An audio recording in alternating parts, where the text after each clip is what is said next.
ਏਕ ਓੰਕਾਰ ਸਤਿਗੁਰ ਪ੍ਰਸਾਦ। ਜੀਵਨ ਬਰਤਾਂਤ ਸ੍ਰੀ ਗੁਰੂ ਤੇਗ ਬਹਾਦਰ ਸਾਹਿਬ ਜੀ। ਲੇਖਕ ਪ੍ਰੋਫੈਸਰ ਸਾਹਿਬ ਸਿੰਘ। ਆਵਾਜ਼ ਭਾਈ ਗੁਰਜੰਟ ਸਿੰਘ ਰੂਪੋਵਾਲੀ। ਵਾਹਿਗੁਰੂ ਜੀ ਕਾ ਖਾਲਸਾ ਵਾਹਿਗੁਰੂ ਜੀ ਕੀ ਫਤਿਹ। ਜਨਮ ਅਸਥਾਨ ਗੁਰੂ ਤੇਗ ਬਹਾਦਰ ਸਾਹਿਬ ਜੀ ਗੁਰੂ ਹਰਗੋਬਿੰਦ ਸਾਹਿਬ ਦੇ ਪੰਜਵੇਂ ਤੇ ਸਭਨਾਂ ਤੋਂ ਛੋਟੇ ਸਾਹਿਬਜ਼ਾਦੇ ਸਨ। ਇਹਨਾਂ ਦਾ ਜਨਮ ਅੰਮ੍ਰਿਤਸਰ ਵਿੱਚ ਹੋਇਆ ਸੀ। ਗੁਰੂ ਬਾਜ਼ਾਰ ਵਿੱਚੋਂ ਇੱਕ ਗਲੀ ਵਿੱਚ ਉਹ ਅਸਥਾਨ ਅਜੇ ਤੱਕ ਕਾਇਮ ਹੈ ਜਿਸ ਦਾ ਨਾਮ ਗੁਰੂ ਕੇ ਮਹਿਲ ਹੈ। ਜਨਮ ਤਾਰੀਖ ਗੁਰੂ ਤੇਗ ਬਹਾਦਰ ਸਾਹਿਬ ਜੀ ਦਾ ਜਨਮ 5 ਵੈਸਾਖ ਸੰਮਤ 1678 ਨੂੰ ਹੋਇਆ ਸੀ। ਚੰਦ ਦੇ ਹਿਸਾਬ ਤਦੋਂ ਵੈਸਾਖ ਵਦੀ 5 ਸੀ। ਐਤਵਾਰ ਦਾ ਦਿਨ ਈਸਵੀ ਸੰਨ ਦੇ ਹਿਸਾਬ 1 ਅਪ੍ਰੈਲ 1621 ਸੀ। ਬਾਲ ਉਮਰ ਗੁਰੂ ਹਰਗੋਬਿੰਦ ਸਾਹਿਬ ਸੰਨ 1630 ਤੱਕ ਅੰਮ੍ਰਿਤਸਰ ਵਿੱਚ ਰਹੇ ਤੇ ਫਿਰ ਇੱਥੋਂ ਪਰਿਵਾਰ ਸਮੇਤ ਕਰਤਾਰਪੁਰ ਜ਼ਿਲ੍ਹਾ ਜਲੰਧਰ ਚਲੇ ਗਏ ਸਨ। ਸੋ ਗੁਰੂ ਤੇਗ ਬਹਾਦਰ ਜੀ ਨੇ ਆਪਣੀ ਉਮਰ ਦੇ ਪਹਿਲੇ 9 ਸਾਲ ਅੰਮ੍ਰਿਤਸਰ ਸ਼ਹਿਰ ਵਿੱਚ ਗੁਜ਼ਾਰੇ। ਜਦੋਂ ਸੰਨ 1634 ਵਿੱਚ ਪੈਂਦੇ ਖਾਂ ਗੁਰੂ ਵੱਲੋਂ ਬੇਮੁਖ ਹੋ ਕੇ ਲਾਹੌਰ ਦੇ ਸੂਬੇਦਾਰ ਨੂੰ ਪ੍ਰੇਰ ਕੇ ਉਸ ਪਾਸੋਂ ਕਾਲੇ ਖਾਂ ਦੀ ਕਮਾਨ ਹੇਠ ਕੁਝ ਸ਼ਾਹੀ ਫੌਜ ਲੈ ਕੇ ਗੁਰੂ ਹਰਗੋਬਿੰਦ ਸਾਹਿਬ ਦੇ ਵਿਰੁੱਧ ਕਰਤਾਰਪੁਰ ਚੜ੍ਹ ਆਇਆ ਸੀ, ਤਦੋਂ ਗੁਰੂ ਤੇਗ ਬਹਾਦਰ ਜੀ ਵੀ ਉੱਥੇ ਹੀ ਸਨ। ਕਰਤਾਰਪੁਰ ਦੇ ਜੰਗ ਪਿੱਛੋਂ ਗੁਰੂ ਹਰਗੋਬਿੰਦ ਸਾਹਿਬ ਕੀਰਤਪੁਰ ਚਲੇ ਗਏ ਸਨ ਅਤੇ ਗੁਰੂ ਤੇਗ ਬਹਾਦਰ ਜੀ ਨੂੰ ਉਹਨਾਂ ਦੀ ਮਾਤਾ ਸਮੇਤ ਉਹਨਾਂ ਦੇ ਪਿੰਡ ਬਕਾਲੇ ਭੇਜ ਦਿੱਤਾ ਗਿਆ ਸੀ। ਬਕਾਲਾ ਉਹਨਾਂ ਦਾ ਨਾਨਕਾ ਪਿੰਡ ਸੀ। ਗੁਰਿਆਈ ਗੁਰੂ ਹਰਕ੍ਰਿਸ਼ਨ ਸਾਹਿਬ ਦਿੱਲੀ ਵਿੱਚ 3 ਵੈਸਾਖ ਚੇਤਰ ਸੁਦੀ 14 ਸੰਮਤ 1721 30 ਮਾਰਚ ਸੰਨ 1664 ਨੂੰ ਜੋਤੀ ਜੋਤ ਸਮਾਏ ਅਤੇ ਸੰਗਤ ਨੂੰ ਹਦਾਇਤ ਕਰਕੇ ਗਏ ਕਿ ਬਾਬਾ ਬਕਾਲੇ ਹੈ। ਲਫ਼ਜ਼ ਬਾਬਾ ਸਿੱਖ ਬੋਲੀ ਵਿੱਚ ਗੁਰੂ ਵਾਸਤੇ ਆਮ ਵਰਤਿਆ ਜਾਣ ਲੱਗ ਪਿਆ ਸੀ। ਭਾਈ ਗੁਰਦਾਸ ਜੀ ਨੇ ਆਪਣੀ ਰਚਨਾ ਵਾਰਾਂ ਵਿੱਚ ਗੁਰੂ ਨਾਨਕ ਸਾਹਿਬ ਜੀ ਵਾਸਤੇ ਲਫ਼ਜ਼ ਬਾਬਾ ਕਈ ਵਾਰੀ ਵਰਤਿਆ ਹੈ, ਪਰ ਅਸੀਂ ਪੰਜਾਬੀ ਲੋਕ ਇਹ ਲਫ਼ਜ਼ ਦਾਦੇ ਵਾਸਤੇ ਵੀ ਵਰਤਦੇ ਹਾਂ ਅਤੇ ਗੁਰੂ ਤੇਗ ਬਹਾਦਰ ਜੀ ਗੁਰੂ ਹਰਕ੍ਰਿਸ਼ਨ ਸਾਹਿਬ ਦੇ ਦਾਦਾ ਹੀ ਲੱਗਦੇ ਸਨ। ਉਹਨਾਂ ਜੋਤੀ ਜੋ ਸਮਾਉਣ ਤੋਂ ਪਹਿਲਾਂ ਗੁਰਿਆਈ ਦੀ ਜ਼ਿੰਮੇਵਾਰੀ ਆਪਣੇ ਦਾਦੇ ਗੁਰੂ ਤੇਗ ਬਹਾਦਰ ਜੀ ਨੂੰ ਸੌਂਪੀ। 22 ਦਾਅਵੇਦਾਰ ਸਿੱਖ ਕੌਮ ਦੀ ਤਾਕਤ ਨੂੰ ਕਮਜ਼ੋਰ ਕਰਨ ਲਈ ਅੰਦਰ ਖਾਨੇ ਦੇ ਰਾਜਨੀਤਿਕ ਚਾਲੇ ਵਰਤ ਕੇ ਪਹਿਲਾਂ ਬਾਬਾ ਰਾਮ ਰਾਏ ਜੀ ਨੂੰ ਗੁਰੂ ਹਰਿਰਾਏ ਸਾਹਿਬ ਨਾਲੋਂ ਤੋੜਿਆ ਗਿਆ, ਪਰ ਇਸ ਵਿੱਚ ਸਿੱਖਾਂ ਨੂੰ ਕਮਜ਼ੋਰ ਕਰਨ ਵਾਲੀ ਚਾਲ ਕਾਮਯਾਬ ਨਾ ਹੋਈ। ਸਿੱਖ ਬਾਬਾ ਰਾਮ ਰਾਏ ਜੀ ਵੱਲ ਨਾ ਝੁਕ ਸਕੇ। ਗੁਰੂ ਹਰਕ੍ਰਿਸ਼ਨ ਸਾਹਿਬ ਜੀ ਸਵਾ 5 ਸਾਲਾਂ ਦੀ ਉਮਰ ਵਿੱਚ ਗੁਰੂ ਬਣੇ। ਉਹਨਾਂ ਦੇ ਟਾਕਰੇ ਉੱਤੇ ਬਾਬਾ ਰਾਮ ਰਾਏ ਜੀ ਨੂੰ ਹੱਲਾਸ਼ੇਰੀ ਦਿੱਤੀ ਗਈ, ਪਰ ਸਿੱਖ ਕੌਮ ਫਿਰ ਵੀ ਸਿਦਕ ਵਿੱਚ ਅਡੋਲ ਰਹੀ। ਚੇਚਕ ਦੇ ਮਾਰੂ ਤਾਪ ਦੀ ਅਤ ਦਰਜੇ ਦੀ ਕੂਕੀ ਅਤੇ ਸਰੀਰਕ ਕਮਜ਼ੋਰੀ ਦੇ ਕਾਰਨ ਗੁਰੂ ਹਰਕ੍ਰਿਸ਼ਨ ਸਾਹਿਬ ਦੇ ਆਪਣੇ ਜਾਨਸ਼ੀਨ ਗੁਰੂ ਬਾਰੇ ਦੱਸੇ ਹੋਏ ਪੂਰੇ ਲਫ਼ਜ਼ ਸਿੱਖਾਂ ਤੱਕ ਨਾ ਪਹੁੰਚ ਸਕੇ। ਸਿਰਫ ਲਫ਼ਜ਼ ਬਾਬਾ ਅਤੇ ਬਕਾਲਾ ਹੀ ਸਮਝੇ ਜਾ ਸਕੇ। ਜਿਨ੍ਹਾਂ ਵਿਰੋਧੀਆਂ ਨੂੰ ਅਜੇ ਤੱਕ ਨਿਰਾਸਤਾ ਸੀ, ਉਹਨਾਂ ਨੂੰ ਸਿੱਖ ਕੌਮ ਵਿੱਚ ਤਕੜੀ ਫੁੱਟ ਪਵਾਉਣ ਦਾ ਮੌਕਾ ਜਾਪਿਆ। ਗੁਰਿਆਈ ਵਾਸਤੇ ਕਈ ਹੱਕਦਾਰ ਖੜੇ ਕਰਨ ਲਈ ਚੁੱਕ ਚੁਕਾਵੇ ਸ਼ੁਰੂ ਕੀਤੇ ਕਰਾਏ ਗਏ। ਇਸ ਪ੍ਰੇਰਨਾ ਦੇ ਅਸਰ ਹੇਠ ਆ ਕੇ ਲਫ਼ਜ਼ ਬਾਬਾ ਜੀ ਦੀ ਦੋ ਤਰਫੀ ਵਰਤੋਂ ਤੋਂ ਲਾਭ ਉਠਾਉਣ ਲਈ ਕੁਝ ਕੁ ਸੋਢੀ ਸਾਹਿਬਜ਼ਾਦਿਆਂ ਨੇ ਹੱਥ ਪੈਰ ਮਾਰੇ। ਸਿੱਖ ਇਤਿਹਾਸ ਲਿਖਦਾ ਹੈ ਕਿ ਪਿੰਡ ਬਕਾਲੇ ਵਿੱਚ 22 ਸੋਢੀ ਸਾਹਿਬਜ਼ਾਦੇ ਗੱਦੀਆਂ ਲਾ ਕੇ ਬਹਿ ਗਏ ਅਤੇ ਹਰੇਕ ਨੇ ਆਪਣੇ ਆਪ ਨੂੰ ਗੁਰੂ ਹਰਕ੍ਰਿਸ਼ਨ ਸਾਹਿਬ ਜੀ ਦਾ ਜਾਨਸ਼ੀਨ ਦੱਸਿਆ। ਬਾਬਾ ਧੀਰਮਲ ਜੀ ਇਹਨਾਂ ਸਭਨਾਂ ਵਿੱਚੋਂ ਉੱਗੇ ਸਨ। ਬਾਕੀ ਦਾਅਵੇਦਾਰਾਂ ਨਾਲੋਂ ਇਹਨਾਂ ਦਾ ਪਾਸਾ ਇਸ ਗੱਲੋਂ ਵੀ ਵਧੇਕ ਪੱਕਾ ਸੀ ਕਿ ਭਾਈ ਗੁਰਦਾਸ ਜੀ ਦੇ ਹੱਥਾਂ ਦੀ ਲਿਖੀ ਹੋਈ ਆਦ ਬੀੜ ਇਹਨਾਂ ਦੇ ਕਬਜ਼ੇ ਵਿੱਚ ਸੀ। ਬਾਬਾ ਧੀਰਮਲ ਜੀ ਉਹ ਬੀੜ ਵੀ ਕਰਤਾਰਪੁਰ ਤੋਂ ਆਪਣੇ ਨਾਲ ਬਕਾਲੇ ਲੈ ਆਏ ਹੋਏ ਸਨ। ਦਸਵੰਧ ਦੀ ਉਗਰਾਹੀ ਦੇ ਕਾਰਨ ਕਈ ਮਸੰਦਾਂ ਵਿੱਚ ਗਿਰਾਵਟ ਤਾਂ ਸ਼ੁਰੂ ਹੋ ਗਈ ਸੀ, ਸੋ ਕਈ ਮਸੰਦ ਆਪਣੀ ਵਧੇਰੀ ਤਾਕਤ ਬਣਨ ਦੀ ਆਸ ਤੇ ਗੁਰਿਆਈ ਦੇ ਇਹਨਾਂ ਨਵੇਂ ਦਾਅਵੇਦਾਰ ਸਾਹਿਬਜ਼ਾਦਿਆਂ ਦੇ ਨਾਲ ਸ਼ਾਮਲ ਹੋ ਗਏ। ਗੁਰੂ ਤੇਗ ਬਹਾਦਰ ਸਾਹਿਬ ਛੋਟੀ ਉਮਰ ਤੋਂ ਹੀ ਵੈਰਾਗ ਸੁਭਾਅ ਵਾਲੇ ਸਨ। ਇਹਨਾਂ ਲੋਕਾਂ ਦੀ ਭੱਜ ਦੌੜ ਦਾ ਉਹਨਾਂ ਉੱਤੇ ਕੋਈ ਅਸਰ ਨਾ ਪਿਆ। ਉਹ ਆਪਣੀ ਸਾਦਗੀ ਵਿੱਚ ਅਟੰਕ ਹੀ ਟਿਕੇ ਰਹੇ।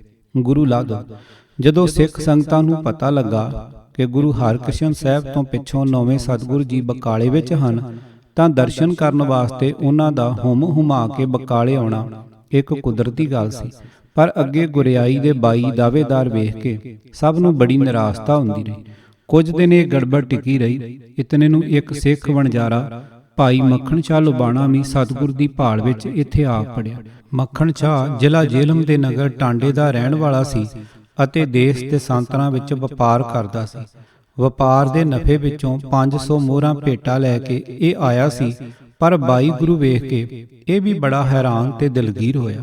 ਆਖਰ ਇਸ ਨੂੰ ਵਿਉਂ ਸੁੱਝੀ। ਹਰੇਕ ਗੁਰੂ ਅੱਗੇ 2-2 ਮੋਹਰਾਂ ਰੱਖ ਕੇ ਮੱਥਾ ਟੇਕਦਾ ਗਿਆ। ਇਸ ਨੂੰ ਯਕੀਨ ਸੀ ਕਿ ਸੱਚਾ ਸਤਿਗੁਰੂ ਅੰਤਰਜਾਮੀ ਹੈ, ਉਹ ਆਪ ਹੀ ਇਹ ਗੁੰਝਲ ਹੱਲ ਕਰ ਦੇਵੇਗਾ। ਉਹਨਾਂ 22 ਗੁਰੂਆਂ ਵਿੱਚੋਂ ਕਿਸੇ ਨੇ ਵੀ ਮੱਖਣ ਸ਼ਾਹ ਦੀ ਭਾਵਨਾ ਨਾ ਸਮਝੀ। ਪੁੱਛ ਪੁਛਾ ਕੇ ਫਿਰ ਉਹ ਗੁਰੂ ਤੇਗ ਬਹਾਦਰ ਜੀ ਦੇ ਪਾਸ ਵੀ ਜਾ ਪਹੁੰਚਿਆ। ਉਹ ਆਪਣੇ ਘਰ ਇਕੱਲੇ ਇਕਾਂਤ ਵਿੱਚ ਬੈਠੇ ਸਨ ਅਤੇ ਗੁਰਿਆਈ ਦੀ ਦੌੜ ਭੱਜ ਵੱਲੋਂ ਬਿਲਕੁਲ ਬੇਪਰਵਾਹ ਸਨ। ਮੱਖਣ ਸ਼ਾਹ ਨੇ ਇਹਨਾਂ ਅੱਗੇ ਵੀ 2 ਮੋਹਰਾਂ ਰੱਖੀਆਂ। ਸਤਿਗੁਰੂ ਜੀ ਨੇ ਉਸ ਨੂੰ ਅਸਲੀ ਸਾਰੀ ਮਿੱਥੀ ਭੇਟਾ ਦਾ ਚੇਤਾ ਕਰਾਇਆ। ਮੱਖਣ ਸ਼ਾਹ ਦੀ ਖੁਸ਼ੀ ਦੀ ਹੱਦ ਨਾ ਰਹੀ। ਕੋਠੇ ਉੱਤੇ ਚੜ੍ਹ ਕੇ ਉਸ ਨੇ ਢੰਡੋਰਾ ਦੇ ਦਿੱਤਾ, ਗੁਰੂ ਲਾਧੋ ਰੇ, ਗੁਰੂ ਲਾਧੋ ਰੇ। ਬਕਾਲੇ ਵਿੱਚ ਆਏ ਹੋਏ ਸਭ ਸਿੱਖ ਆਪੋ ਆਪਣੇ ਵਿੱਤ ਅਨੁਸਾਰ ਭੇਟ ਲੈ ਕੇ ਦਰਸ਼ਨ ਨੂੰ ਹਾਜ਼ਰ ਹੋਏ। ਉਸ ਦਿਨ ਸਾਵਣ ਦੀ ਪੂਰਨਮਾਸੀ ਸੀ। ਤਦੋਂ ਗੁਰੂ ਤੇਗ ਬਹਾਦਰ ਸਾਹਿਬ ਦੀ ਉਮਰ 43 ਸਾਲ ਅਤੇ ਤਕਰੀਬਨ 4 ਮਹੀਨੇ ਸੀ। ਵਿਰੋਧੀਆਂ ਦੀ ਚੋਟ। ਦਾਅਵੇਦਾਰ ਗੁਰੂ ਹੁਣ ਦਾਲ ਨਾ ਗਲਦੀ ਵੇਖ ਕੇ ਬਕਾਲਾ ਛੱਡ ਕੇ ਆਪੋ ਆਪਣੇ ਰਾਹ ਪਏ। ਬਾਬਾ ਧੀਰਮਲ ਜੀ ਦੇ ਮਸੰਦ ਸ਼ੀਂਹੇ ਨੇ ਜਾਂਦੀ ਬਾਜ਼ੀ ਸਮਝ ਕੇ ਅਜੇ ਇੱਕ ਹੋਰ ਹੱਥ ਖੇਡਿਆ। ਗੁਰੂ ਤੇਗ ਬਹਾਦਰ ਸਾਹਿਬ ਨੂੰ ਇਕੱਲਿਆਂ ਬੈਠਿਆਂ ਵੇਖ ਕੇ ਉਸ ਨੇ ਉਹਨਾਂ ਉੱਤੇ ਬੰਦੂਕ ਦਾ ਵਾਰ ਕੀਤਾ, ਪਰ ਨਿਸ਼ਾਨਾ ਖੁੰਝ ਗਿਆ ਅਤੇ ਬਚਾਅ ਹੋ ਗਿਆ। ਸ਼ੀਂਹੇ ਨੇ ਆਪਣੇ ਸਾਥੀਆਂ ਦੀ ਸਹਾਇਤਾ ਨਾਲ ਗੁਰੂ ਘਰ ਵਿੱਚੋਂ ਜੋ ਸਮਾਨ ਤੇ ਪੈਸਾ ਟਕਾ ਲੱਭਾ ਉਹ ਲੁੱਟ ਲਿਆ ਅਤੇ ਬਾਬਾ ਧੀਰਮਲ ਦੇ ਨਾਲ ਸਾਰੇ ਕਰਤਾਰਪੁਰ ਨੂੰ ਚੱਲ ਪਏ। ਗੁਰੂ ਤੇਗ ਬਹਾਦਰ ਸਾਹਿਬ ਇਹ ਸਾਰੀ ਵਧੀਕੀ ਵੇਖ ਕੇ ਵੀ ਸ਼ਾਂਤ ਚਿੱਤ ਅਡੋਲ ਰਹੇ। ਪਾਠਕ ਇੱਥੇ ਚੇਤਾ ਰੱਖਣ ਕਿ ਅਜਿਹੀ ਅੱਤ ਦੀ ਵਧੀਕੀ ਕਿਸੇ ਕਿੱਲੇ ਦੇ ਜ਼ੋਰ ਹੀ ਕੀਤੀ ਜਾ ਸਕਦੀ ਹੈ। ਸਰਕਾਰੀ ਚੁੱਕਣਾ ਵਿੱਚ ਆ ਕੇ ਦਾਅਵੇਦਾਰ ਤਾਂ ਬਥੇਰੇ ਖਲੋ ਗਏ ਸਨ, ਪਰ ਜਦੋਂ ਪਾਜ ਉਗੜਿਆ ਉਹ ਸਾਰੇ ਘਰੋਂ ਘਰੀ ਚਲੇ ਗਏ। ਸਤਿਗੁਰ ਜੀ ਦੀ ਜਿੰਦ ਉੱਤੇ ਵਾਰ ਕਰਨਾ ਬਾਬਾ ਧੀਰਮਲ ਜੀ ਦੇ ਮਸੰਦ ਦੇ ਹਿੱਸੇ ਹੀ ਆ ਸਕਦਾ ਸੀ। ਬਾਬਾ ਧੀਰਮਲ ਜੀ ਨੂੰ ਬਾਦਸ਼ਾਹ ਵੱਲੋਂ ਜਾਗੀਰ ਮਿਲੀ ਹੋਈ ਸੀ। ਅਜਿਹੀ ਸਰਪ੍ਰਸਤੀ ਕਿਸੇ ਨਾਜ਼ੁਕ ਸਮੇਂ ਹੀ ਆਪਣਾ ਰੰਗ ਵਿਖਾਇਆ ਕਰਦੀ ਹੈ। ਜੇ ਸ਼ਰੀਕਾਂ ਦੀ ਚਮਕਾਈ ਹੋਈ ਪਰਸ ਪਰ ਫੁੱਟ ਦੀ ਰਾਹੀਂ ਹੀ ਕਿਸੇ ਕੌਮ ਦੀ ਤਾਕਤ ਨੂੰ ਕਮਜ਼ੋਰ ਕੀਤਾ ਜਾ ਸਕੇ ਤਾਂ ਕਿਸੇ ਹੋਰ ਸਿਰਦਰਦੀ ਦੀ ਕੀ ਲੋੜ। ਇਸ ਤਰ੍ਹਾਂ ਸਗੋਂ ਦੋਸ਼ ਵੀ ਸ਼ਰੀਕਾਂ ਦੇ ਮੱਥੇ ਹੀ ਆ ਜਾਂਦਾ ਹੈ। ਪਰ ਪਰਮਾਤਮਾ ਦੀ ਕਿਰਪਾ ਨਾਲ ਵੈਰੀਆਂ ਦਾ ਇਹ ਵਾਰ ਵੀ ਖਾਲੀ ਗਿਆ। ਸਤਿਗੁਰ ਜੀ ਦੀ ਉਦਾਰਤਾ। ਮੱਖਣ ਸ਼ਾਹ ਨੇ ਨੇੜੇ ਹੀ ਡੇਰਾ ਕੀਤਾ ਹੋਇਆ ਸੀ। ਕਈ ਹੋਰ ਸਿੱਖ ਵੀ ਅਜੇ ਬਕਾਲੇ ਵਿੱਚ ਹੀ ਸਨ। ਬੰਦੂਕ ਚੱਲਣ ਦਾ ਖੜਾਕ ਸੁਣ ਕੇ ਸਭ ਆ ਇਕੱਠੇ ਹੋਏ। ਅਸਲ ਘਟਨਾ ਦਾ ਪਤਾ ਲੱਗਣ ਤੇ ਮੱਖਣ ਸ਼ਾਹ ਸਮੇਤ ਕਈਆਂ ਨੇ ਬਾਬਾ ਧੀਰਮਲ ਦਾ ਪਿੱਛਾ ਕੀਤਾ। ਗੁਰੂ ਘਰ ਤੋਂ ਲੁੱਟਿਆ ਹੋਇਆ ਮਾਲ ਉਹ ਮੋੜ ਲਿਆਏ। ਬਾਬਾ ਧੀਰਮਲ ਤੋਂ ਆਦਬੀੜ ਵੀ ਖੋਹ ਲਈ, ਪਰ ਸਤਿਗੁਰੂ ਜੀ ਨੂੰ ਇਹ ਗੱਲ ਪਸੰਦ ਨਾ ਆਈ। ਉਹਨਾਂ ਉਹ ਸਾਰਾ ਸਮਾਨ ਤੇ ਆਦਬੀੜ ਸਭ ਕੁਝ ਧੀਰਮਲ ਜੀ ਨੂੰ ਭੇਜ ਦਿੱਤਾ। ਇਹ ਜ਼ਿਕਰ ਅਗਸਤ 1664 ਦਾ ਹੈ। ਸ੍ਰੀ ਅੰਮ੍ਰਿਤਸਰ ਦੇ ਦਰਸ਼ਨ। 30 ਸਾਲ ਬਕਾਲੇ ਵਿੱਚ ਟਿਕੇ ਰਹਿਣ ਪਿੱਛੋਂ ਹੁਣ ਸਤਿਗੁਰੂ ਜੀ ਬਾਹਰ ਦੁਆਲੇ ਦੇ ਇਲਾਕੇ ਵਿੱਚ ਗੁਰੂ ਨਾਨਕ ਸਾਹਿਬ ਜੀ ਦਾ ਜੀਵਨ ਸੁਨੇਹਾ ਪ੍ਰਚਾਰਨ ਲਈ ਚੱਲ ਪਏ। ਭਾਈ ਮੱਖਣ ਸ਼ਾਹ ਵੀ ਅਜੇ ਨਾਲ ਹੀ ਸੀ। ਕਈ ਪਿੰਡਾਂ ਵਿੱਚੋਂ ਹੁੰਦੇ ਹੋਏ ਸਤਿਗੁਰੂ ਜੀ ਅੰਮ੍ਰਿਤਸਰ ਸ੍ਰੀ ਦਰਬਾਰ ਸਾਹਿਬ ਦੇ ਦਰਸ਼ਨ ਕਰਨ ਆਏ। ਗੁਰੂ ਹਰਗੋਬਿੰਦ ਸਾਹਿਬ ਜੀ ਸ੍ਰੀ ਅੰਮ੍ਰਿਤਸਰ ਤੋਂ ਸੰਨ 1630 ਵਿੱਚ ਚਲੇ ਗਏ ਸਨ ਅਤੇ ਸ੍ਰੀ ਦਰਬਾਰ ਸਾਹਿਬ ਦੇ ਸਤਸੰਗ ਆਦਿਕ ਦਾ ਪ੍ਰਬੰਧ ਰੋਜ਼ਾਨਾ ਸੇਵਾ ਕਰਨ ਵਾਲੇ ਸਿੱਖ ਸੇਵਕਾਂ ਦੇ ਸਪੁਰਦ ਕਰ ਗਏ ਸਨ। ਗੁਰੂ ਹਰਗੋਬਿੰਦ ਸਾਹਿਬ ਮੁੜ ਅੰਮ੍ਰਿਤਸਰ ਨਹੀਂ ਆਏ। ਸੰਨ 1644 ਵਿੱਚ ਉਹਨਾਂ ਦੇ ਜੋਤੀ ਜੋਤ ਸਮਾਉਣ ਤੇ ਗੁਰੂ ਹਰਿਰਾਏ ਸਾਹਿਬ ਜੀ ਗੁਰੂ ਬਣੇ। ਉਹ ਵੀ ਸਾਰਾ ਸਮਾਂ ਕੀਰਤਪੁਰ ਦੇ ਇਲਾਕੇ ਵਿੱਚ ਹੀ ਰਹੇ। ਸਿਰਫ ਇੱਕ ਵਾਰੀ ਸੰਨ 1654 ਵਿੱਚ 6 ਮਹੀਨੇ ਅੰਮ੍ਰਿਤਸਰ ਆ ਕੇ ਟਿਕੇ, ਜਦੋਂ ਆਪ ਮਾਝੇ, ਮਾਲਵੇ ਤੇ ਦੁਆਬੇ ਦੇ ਪਿੰਡਾਂ ਵਿੱਚ 4 ਸਾਲਾਂ ਲਈ ਚੱਕਰ ਲਾਉਣ ਆਏ ਸਨ। ਗੁਰੂ ਤੇਗ ਬਹਾਦਰ ਸਾਹਿਬ ਸੰਨ 1665 ਦੇ ਸ਼ੁਰੂ ਵਿੱਚ ਅੰਮ੍ਰਿਤਸਰ ਆਏ। ਪੁਜਾਰੀਆਂ ਸੇਵਕਾਂ ਨੂੰ ਦਰਬਾਰ ਸਾਹਿਬ ਦੀ ਸੇਵਾ ਦਾ ਕੰਮ ਕਰਦਿਆਂ 34 ਸਾਲ ਹੋ ਚੁੱਕੇ ਸਨ। ਇਥੋਂ ਦੀ ਪੂਜਾ ਭੇਟ ਦੀ ਆਮਦਨ ਹੀ ਉਹਨਾਂ ਦੀ ਰੋਜ਼ੀ ਦਾ ਵਸੀਲਾ ਬਣ ਚੁੱਕੀ ਸੀ। ਜੇ ਗੁਰੂ ਤੇਗ ਬਹਾਦਰ ਸਾਹਿਬ ਅੰਮ੍ਰਿਤਸਰ ਨੂੰ ਆਪਣਾ ਨਿਵਾਸ ਅਸਥਾਨ ਬਣਾ ਲੈਂਦੇ ਤਾਂ ਉਹਨਾਂ ਪੁਜਾਰੀਆਂ ਦੀ ਰੋਜ਼ੀ ਦੇ ਡੋਲਣ ਦਾ ਖਤਰਾ ਸੀ। ਸੋ ਸਤਿਗੁਰੂ ਜੀ ਦੇ ਇੱਥੇ ਆਇਆਂ ਪੁਜਾਰੀਆਂ ਨੂੰ ਸ਼ਾਇਦ ਇਹੀ ਤੌਖਲਾ ਆ ਪਿਆ। ਬਕਾਲੇ ਦੇ 22 ਦਾਅਵੇਦਾਰਾਂ ਨਾਲ ਮਿਲ ਕੇ ਕੁਝ ਮਸੰਦਾਂ ਦਾ ਕੋਝਾ ਰਵੱਈਆ ਵੀ ਇਹ ਸੁਣ ਵੇਖ ਚੁੱਕੇ ਸਨ। ਇਸ ਗੱਲ ਦੀ ਵੀ ਪੁਜਾਰੀਆਂ ਨੂੰ ਸ਼ਹਿ ਮਿਲੀ। ਸਰਕਾਰੀ ਹਵਾ ਦਾ ਰੁਖ ਵੀ ਅੰਦਰੋਂ ਅੰਦਰ ਸਿੱਖ ਕੌਮ ਵਿੱਚ ਫੁੱਟ ਪਵਾਉਣ ਵਾਲੀ ਹੀ ਸੀ। ਗੁਰੂ ਤੇਗ ਬਹਾਦਰ ਸਾਹਿਬ ਜਦੋਂ ਸ੍ਰੀ ਦਰਬਾਰ ਸਾਹਿਬ ਦੇ ਦਰਸ਼ਨ ਕਰਨ ਆਏ ਤਾਂ ਪੁਜਾਰੀ ਦਰਵਾਜ਼ੇ ਬੰਦ ਕਰਕੇ ਚਲੇ ਗਏ। ਸਤਿਗੁਰੂ ਜੀ ਢੇਰ ਸਮਾਂ ਉੱਥੇ ਹੀ ਬੈਠੇ ਉਡੀਕਦੇ ਰਹੇ, ਪਰ ਦਰਵਾਜ਼ੇ ਬੰਦ ਹੀ ਰਹੇ। ਆਖਰ ਦਰਬਾਰ ਸਾਹਿਬ ਦੇ ਦਰਸ਼ਨ ਕਰਨ ਤੋਂ ਬਿਨਾਂ ਹੀ ਸਤਿਗੁਰੂ ਜੀ ਅੰਮ੍ਰਿਤਸਰ ਤੋਂ ਵਾਪਸ ਮੁੜ ਪਏ। ਜਿਸ ਥਾਂ ਪੁਜਾਰੀਆਂ ਦੇ ਮੁੜ ਆਉਣ ਦੀ ਉਡੀਕ ਵਿੱਚ ਗੁਰੂ ਤੇਗ ਬਹਾਦਰ ਸਾਹਿਬ ਬੈਠੇ ਰਹੇ ਸਨ, ਉੱਥੇ ਹੁਣ ਗੁਰਦੁਆਰਾ ਥੜਾ ਸਾਹਿਬ ਹੈ। ਸ੍ਰੀ ਅਕਾਲ ਤਖਤ ਸਾਹਿਬ ਤੋਂ ਪਹਾੜ ਪਾਸੇ ਵੱਲ 100 ਕੁ ਗਜ਼ਾਂ ਦੀ ਵਿੱਥ ਤੇ ਪਿੰਡ ਵੱਲੇ ਦੀ ਸੰਗਤ। ਅੰਮ੍ਰਿਤਸਰ ਤੋਂ ਵਾਪਸੀ ਤੇ ਪਿੰਡ ਵੱਲੇ ਦੀ ਸੰਗਤ ਨੇ ਬੜੇ ਆਦਰ ਸਤਿਕਾਰ ਨਾਲ ਸੇਵਾ ਕੀਤੀ। ਸਤਿਗੁਰੂ ਜੀ ਨੂੰ ਵੱਲੇ ਦੇ ਵਸਨੀਕ ਆਪਣੇ ਪਿੰਡ ਲੈ ਆਏ। ਇਹ ਪਿੰਡ ਸ਼ਹਿਰ ਅੰਮ੍ਰਿਤਸਰ ਦੇ ਦਰਵਾਜ਼ਾ ਸੁਲਤਾਨਵਿੰਡ ਤੋਂ ਚੜ੍ਹਦੇ ਪਾਸੇ 2-2.5 ਮੀਲਾਂ ਦੀ ਵਿੱਥ ਤੇ ਹੈ। ਵੱਲੇ ਪਿੰਡ ਵਿੱਚ ਸਤਿਗੁਰੂ ਜੀ ਦੇ ਚਰਨ ਪਵਾਉਣ ਦੀ ਯਾਦ ਵਿੱਚ ਉੱਥੇ ਹੁਣ ਸਾਲ ਮਾਘ ਦੀ ਪੂਰਨਮਾਸ਼ੀ ਨੂੰ ਮੇਲਾ ਲੱਗਦਾ ਹੈ। ਦੁਆਲੇ ਦੇ ਪਿੰਡਾਂ ਤੋਂ ਅਤੇ ਸ਼ਹਿਰ ਅੰਮ੍ਰਿਤਸਰ ਤੋਂ ਹਜ਼ਾਰਾਂ ਨਰ ਨਾਰ ਗੁਰਦੁਆਰੇ ਦੇ ਦਰਸ਼ਨ ਨੂੰ ਜਾਂਦੇ ਹਨ, ਜੋ ਪਿੰਡ ਦੇ ਵਿਚਕਾਰ ਬਣਿਆ ਹੋਇਆ ਹੈ। ਅੰਤਰ ਸੜੀਏ। ਜਦੋਂ ਸਤਿਗੁਰੂ ਜੀ ਬਾਬਾ ਬਕਾਲਾ ਤੋਂ ਸ੍ਰੀ ਅੰਮ੍ਰਿਤਸਰ ਵੱਲ ਚੱਲੇ, ਭਾਈ ਮੱਖਣ ਸ਼ਾਹ ਆਪਣੇ ਸਾਥੀਆਂ ਸਮੇਤ ਨਾਲ ਹੀ ਆਇਆ ਸੀ। ਪੁਜਾਰੀਆਂ ਨੂੰ ਕਾਫੀ ਸਮਾਂ ਉਡੀਕ ਕੇ ਸਤਿਗੁਰੂ ਜੀ ਤਾਂ ਉੱਥੋਂ ਚੱਲ ਪਏ। ਭਾਈ ਮੱਖਣ ਸ਼ਾਹ ਨੂੰ ਦਰਬਾਰ ਸਾਹਿਬ ਵਿੱਚ ਭੇਟਾ ਪੇਸ਼ ਕਰਨ ਲਈ ਪਿੱਛੇ ਛੱਡ ਗਏ। ਵੇਲਾ ਤਾੜ ਕੇ ਪੁਜਾਰੀ ਵੀ ਵਾਪਸ ਆ ਗਏ। ਕਵੀ ਸੰਤੋਖ ਸਿੰਘ ਜੀ ਲਿਖਦੇ ਹਨ ਕਿ ਭਾਈ ਮੱਖਣ ਸ਼ਾਹ ਨੇ ਉਹਨਾਂ ਨੂੰ ਮਿੱਠੀ ਜਿਹੀ ਝਾੜ ਪਾਈ ਤੇ ਆਖਿਆ, ਸ੍ਰੀ ਗੁਰ ਕਰਨ ਕਿਰਪਾਲ, ਚੱਲ ਕਰ ਆਏ ਕਰਨ ਨਿਹਾਲ, ਤੁਮ ਬੇਮੁਖ ਹੋਏ ਦੁਰੇ ਘਰਨ ਮੈਂ, ਨਹਿ ਦਰਸ਼ਨ ਕੀਨਸ ਤਿਹ ਛਿਨ ਮੈਂ, ਅਬ ਵੀ ਜਾਹੋ ਜਾਚਨਾ ਕਰੋ, ਹਿਰਦੇ ਦੁਸ਼ਟਤਾ ਸਗਰੀ ਹਰੋ। ਮਸੰਦਾਂ ਪੁਜਾਰੀਆਂ ਨੇ ਸੋਚਿਆ ਕਿ ਜੇ ਇਸ ਦੀ ਗੱਲ ਨਾ ਮੰਨੀ ਤਾਂ ਕਿਤੇ ਵਿਗੜ ਹੀ ਨਾ ਤੁਰੇ। ਸਾਡਾ ਵੀ ਉਹੀ ਹਾਲ ਨਾ ਹੋਵੇ ਜੋ ਧੀਰਮਲ ਦਾ ਹੋਇਆ। ਪੁਜਾਰੀ ਭਾਈ ਮੱਖਣ ਸ਼ਾਹ ਦੇ ਨਾਲ ਹੋ ਤੁਰੇ। ਕੁਝ ਭੇਟਾ ਵੀ ਲੈ ਲਈ, ਪਰ ਮਨ ਦਾ ਖੋਟ ਗੁਰੂ ਪਾਸੋਂ ਕਿਵੇਂ ਲੁਕਿਆ ਰਹੇ। ਭਾਈ ਸੰਤੋਖ ਸਿੰਘ ਦੇ ਲਫ਼ਜ਼ਾਂ ਅਨੁਸਾਰ ਹਜ਼ੂਰ ਨੇ ਫਰਮਾਇਆ, ਨਹਿ ਮਸੰਦ ਤੁਮ ਅੰਮ੍ਰਿਤ ਸਰੀਏ, ਤ੍ਰਿਸ਼ਨਾਗਨ ਤੇ ਅੰਤਰ ਸੜੀਏ। ਭਾਵ ਤੁਸੀਂ ਦਰਬਾਰ ਸਾਹਿਬ ਦੇ ਮਸੰਦ ਸੇਵਾਦਾਰ ਨਹੀਂ, ਤੁਸੀਂ ਤਾਂ ਤ੍ਰਿਸ਼ਨਾ ਦੀ ਅੱਗ ਨਾਲ ਅੰਦਰੋਂ ਸੜੇ ਹੋਏ ਹੋ। ਮਸੰਦ ਖੋਟ ਉਗੜਿਆ ਵੇਖ ਕੇ ਵਾਪਸ ਆ ਗਏ। ਆਨੰਦਪੁਰ। ਵੱਲੇ ਤੋਂ ਬਕਾਲੇ ਅਤੇ ਬਕਾਲੇ ਤੋਂ ਕਰਤਾਰਪੁਰ ਦੇ ਰਸਤੇ ਸਿੱਖ ਸੇਵਕਾਂ ਸਮੇਤ ਸਤਿਗੁਰੂ ਜੀ ਕਰਤਾਰਪੁਰ ਅਪੜੇ। ਭਾਈ ਮੱਖਣ ਸ਼ਾਹ ਪਿੰਡ ਵੱਲੇ ਤੋਂ ਹੀ ਸਤਿਗੁਰੂ ਜੀ ਤੋਂ ਆਗਿਆ ਲੈ ਕੇ ਆਪਣੇ ਵਤਨ ਚਲਾ ਗਿਆ। ਸਨ 1634 ਤੋਂ 1664 ਤੀਕ 30 ਸਾਲ ਕੀਰਤਪੁਰ ਹੀ ਕੇਂਦਰੀ ਗੁਰ ਅਸਥਾਨ ਬਣਿਆ ਰਿਹਾ ਸੀ। ਪਰ ਹੁਣ ਗੁਰੂ ਤੇਗ ਬਹਾਦਰ ਸਾਹਿਬ ਨੇ ਗੁਆਂਢੀ ਰਿਆਸਤ ਕਹਿਲੂਰ ਦੇ ਰਾਜੇ ਦੀਪ ਚੰਦ ਤੋਂ ਪਿੰਡ ਮਾਖੋਵਾਲ ਦੀ ਜ਼ਮੀਨ ਮੁੱਲ ਲੈ ਕੇ ਉੱਥੇ ਨਗਰ ਆਨੰਦਪੁਰ ਵਸਾਇਆ।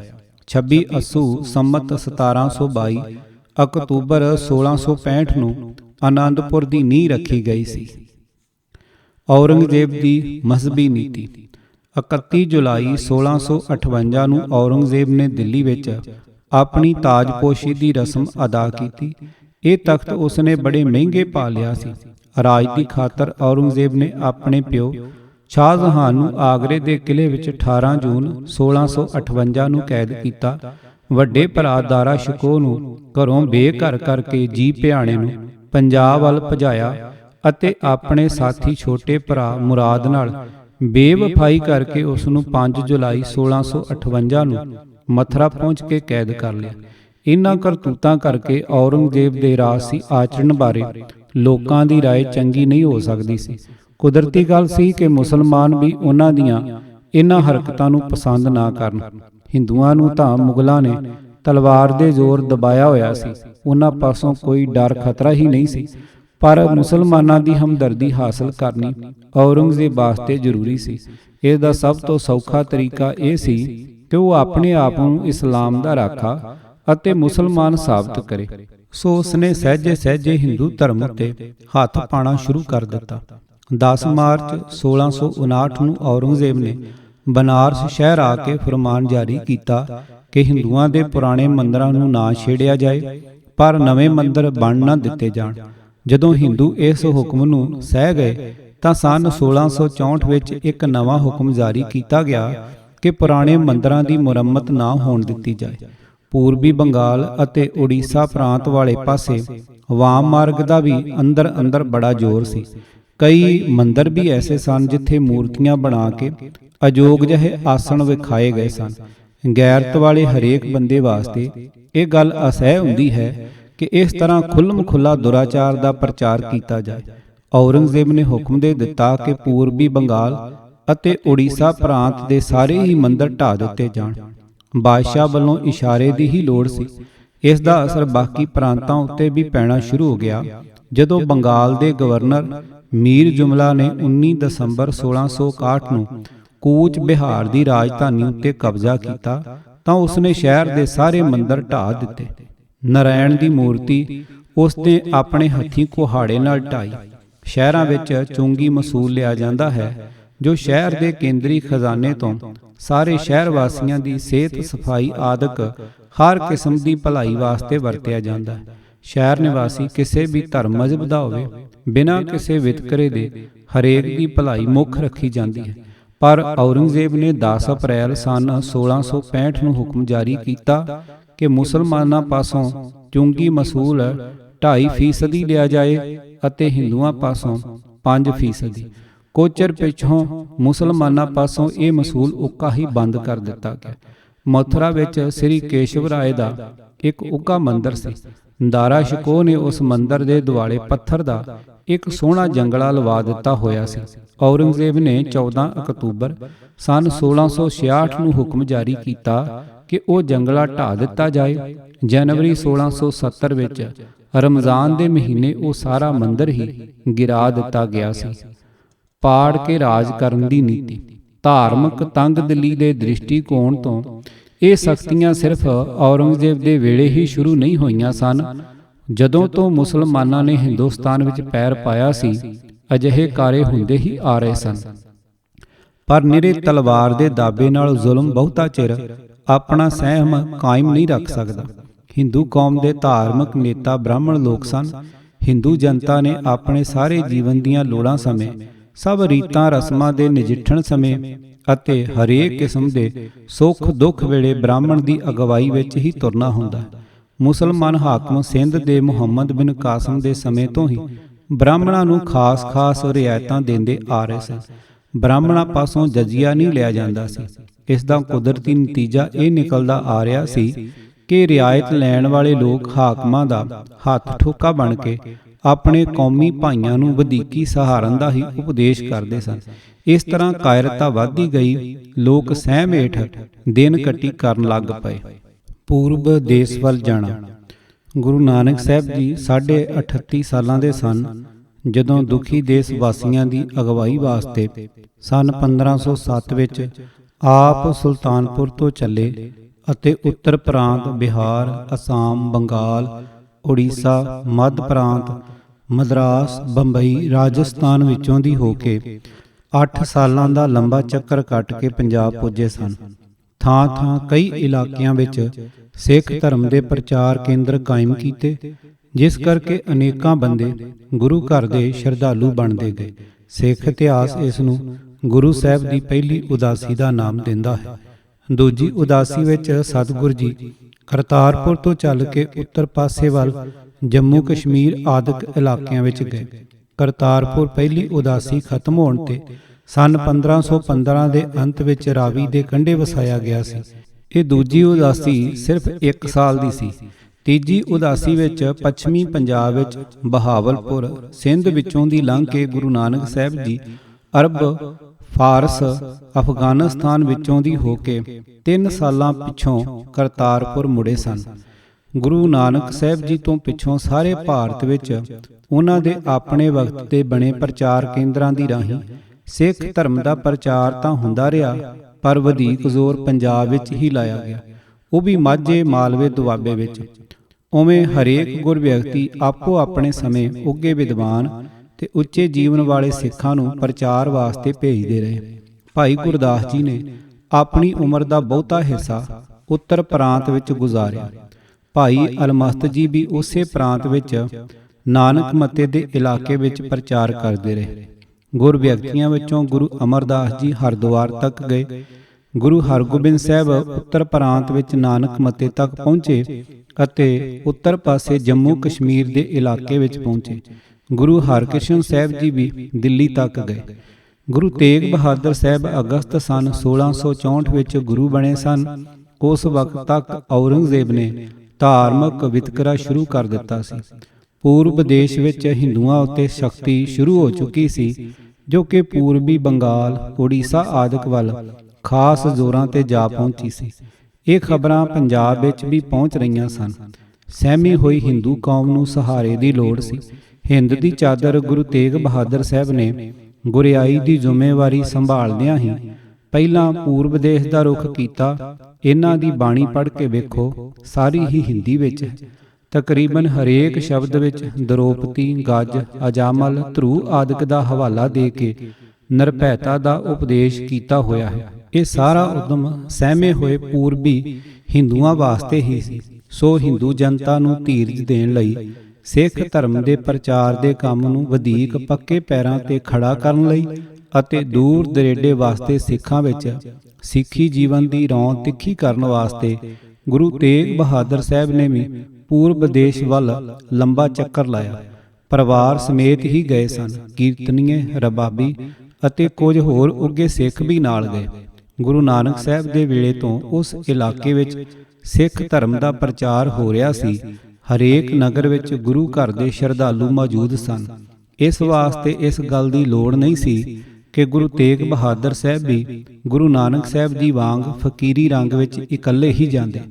ਮਾਲਵੇ ਵਿੱਚੋਂ ਦੀ ਉਂਝ ਤਾਂ ਹਰੇਕ ਮੁਗਲ ਬਾਦਸ਼ਾਹ ਦੇ ਪਿੱਛੋਂ ਤਖਤ ਦੀ ਵਾਰਸੀ ਦਾ ਫੈਸਲਾ ਤਲਵਾਰ ਦੀ ਰਾਹੀਂ ਹੁੰਦਾ ਰਿਹਾ, ਪਰ ਔਰੰਗਜ਼ੇਬ ਨੂੰ ਤਖਤ ਹਾਸਲ ਕਰਨ ਲਈ ਹੋਰਨਾਂ ਨਾਲੋਂ ਵਧੇਕ ਖੂਨ ਖਰਾਬਾ ਕਰਨਾ ਪਿਆ ਸੀ, ਕਿਉਂਕਿ ਉਸ ਦੇ ਸ਼ਰੀਕ ਭਰਾ ਤਕੜੇ ਹੱਡ ਕਾਠ ਵਾਲੇ ਸਾਬਤ ਹੋਏ ਸਨ। ਇਸ ਖੂਨ ਖਰਾਬੇ ਦਾ ਬਹੁਤਾ ਭਾਰ ਪੰਜਾਬ ਉੱਤੇ ਪਿਆ ਸੀ। ਸ਼ਾਹੀ ਫੌਜਾਂ ਦੀ ਆਵਾਜਾਈ ਦੇ ਕਾਰਨ ਲੋਕਾਂ ਦੇ ਵਣਜ ਵਪਾਰ ਰੁਕ ਗਏ। ਰਾਜਗਰਦੀ ਦੇ ਪਿੱਛੇ ਪਿੱਛੇ ਕਾਲ ਨੇ ਵੀ ਆ ਮੂੰਹ ਦਿਖਾਇਆ। ਸਨ 1658 ਤੋਂ ਲੈ ਕੇ 2 ਸਾਲ ਤੱਕ ਪੰਜਾਬ ਵਿੱਚ ਵਣਜ ਵਪਾਰ ਦੇ ਸਿਲਸਿਲੇ ਰੁਕਣ ਕਰਕੇ ਅੰਨ ਦੀ ਬੜੀ ਥੋੜ ਹੋ ਗਈ। ਸਨ 1660 ਵਿੱਚ ਔੜ ਲੱਗ ਪਈ। ਇਸ ਨੇ ਲੋਕਾਂ ਦਾ ਹੋਰ ਲੱਕ ਤੋੜ ਦਿੱਤਾ। ਰਾਜਗਰਦੀ, ਕਾਲ ਅਤੇ ਔੜ ਨੇ ਪੰਜਾਬ ਵਾਸੀਆਂ ਦੇ ਆਚਰਣ ਨੂੰ ਡੇਗਣ ਵਿੱਚ ਬਹੁਤ ਮਦਦ ਕੀਤੀ। ਸਹਿਮੇ ਹੋਏ ਲੋਕ ਭਰਮਾਂ ਵਹਿਮਾਂ ਦਾ ਸ਼ਿਕਾਰ ਹੋ ਕੇ ਗੋਰ, ਗੁੱਗੇ ਆਦਿਕ ਨੂੰ ਪੂਜਣ ਲੱਗ ਪਏ। ਚੋਰੀ ਬਹੁਤ ਵੱਧ ਗਈ।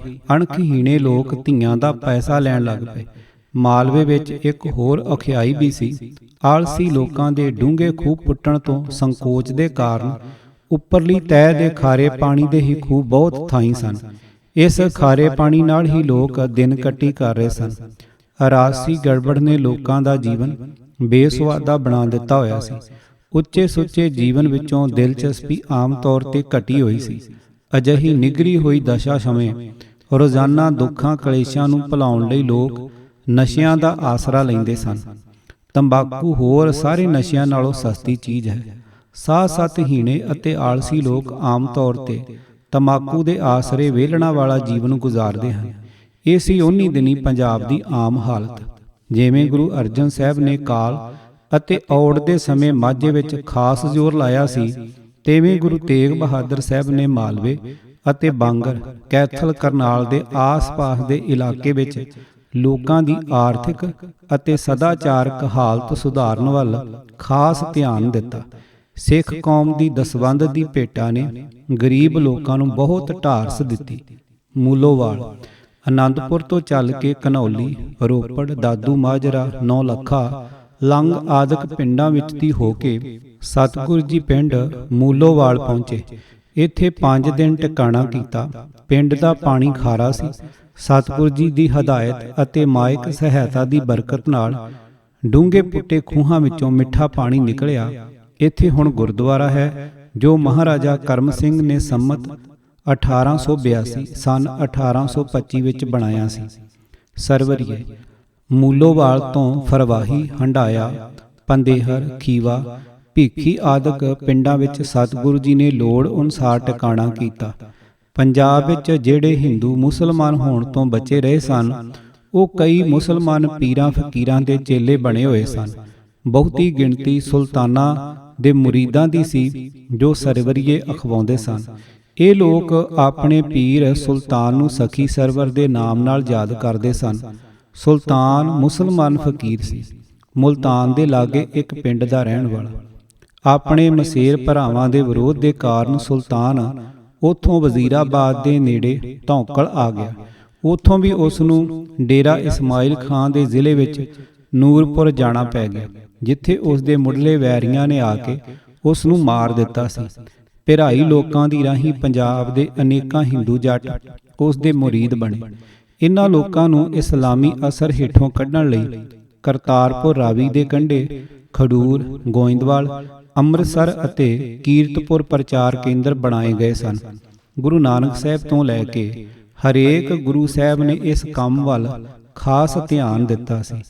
ਗੁਰੂ ਤੇਗ ਬਹਾਦਰ ਸਾਹਿਬ ਜੀ ਨੇ ਵੀ ਮਾਲਵੇ ਵਿੱਚੋਂ ਲੰਘਦਿਆਂ ਇਨ੍ਹਾਂ ਲੋਕਾਂ ਨੂੰ ਗੋਰ, ਗੁੱਗਾ ਆਦਿਕ ਪੂਜਣ ਤੋਂ ਵਰਜ ਕੇ ਇੱਕ ਅਕਾਲ ਪੁਰਖ ਦੀ ਭਗਤੀ ਦਾ ਰਾਹ ਦੱਸਿਆ।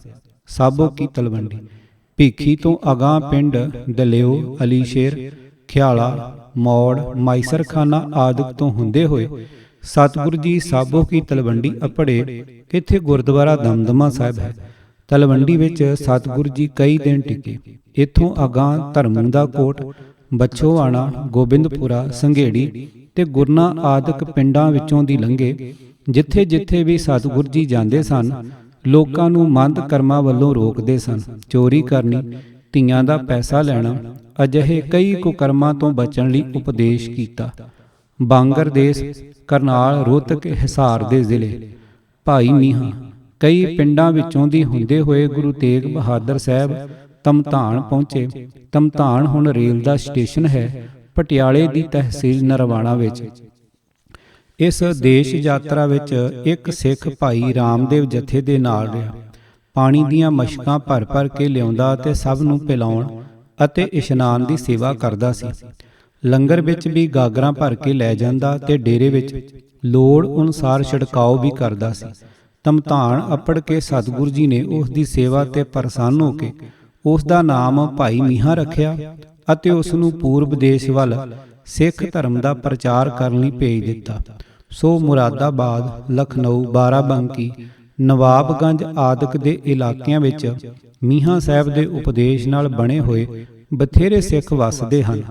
ਇਸ ਦੀ ਸੰਪਰਦਾ ਦੇ ਉਦਾਸੀ ਸਾਧੂ ਮੀਹਾਂ ਸ਼ਾਹੀ ਅਤੇ ਮੀਹਾਂ ਦਾਸੀਏ ਅਖਵਾਉਂਦੇ ਹਨ। ਪਟਿਆਲੇ ਵਿੱਚ ਬਾਬਾ ਮਗਨੀ ਰਾਮ ਜੀ ਦਾ, ਲਖਨਊ ਵਿੱਚ ਬਾਬਾ ਗੁਰਨਰੈਣ ਜੀ ਦਾ ਅਤੇ ਸਿੰਧ ਵਿੱਚ ਸਾਧ ਬੇਲਾ ਮੀਹਾਂ ਸ਼ਾਹੀਆਂ ਦੇ ਪਵਿੱਤਰ ਅਸਥਾਨ ਹਨ। ਕੁਰਖੇਤਰ, ਤਮਤਾਨ ਤੋਂ ਸਤਿਗੁਰੂ ਜੀ ਪਿੰਡ ਖਰਕ, ਖਟਕੜ ਟੇਕ ਹੁੰਦੇ ਹੋਏ ਕੈਥਲ ਅੱਪੜੇ। ਇੱਥੋਂ ਚੱਲ ਕੇ ਬਾਰਨੇ ਪਿੰਡ ਤੇ ਬਾਰਨੇ ਤੋਂ ਥਨੇਸਰ ਸ਼ਹਿਰ ਪਹੁੰਚੇ। ਲੋਕਾਂ ਨੂੰ ਚੋਰੀ, ਗੋਰ ਗੁੱਗੇ ਦੀ ਪੂਜਾ ਅਤੇ ਤਮਾਕੂ ਪੀਣ ਤੋਂ ਵਰਜ ਕੇ ਖਲਕਤ ਦੀ ਸੇਵਾ ਤੇ ਪਰਮਾਤਮਾ ਦੀ ਭਗਤੀ ਦਾ ਉਪਦੇਸ਼ ਦਿੱਤਾ। ਭਾਰਤ ਵਿੱਚ ਤਮਾਕੂ ਪੀਣ ਦੀ ਮੰਦੀ ਬਾਣ ਬਹੁਤ ਵੱਧ ਰਹੀ ਸੀ।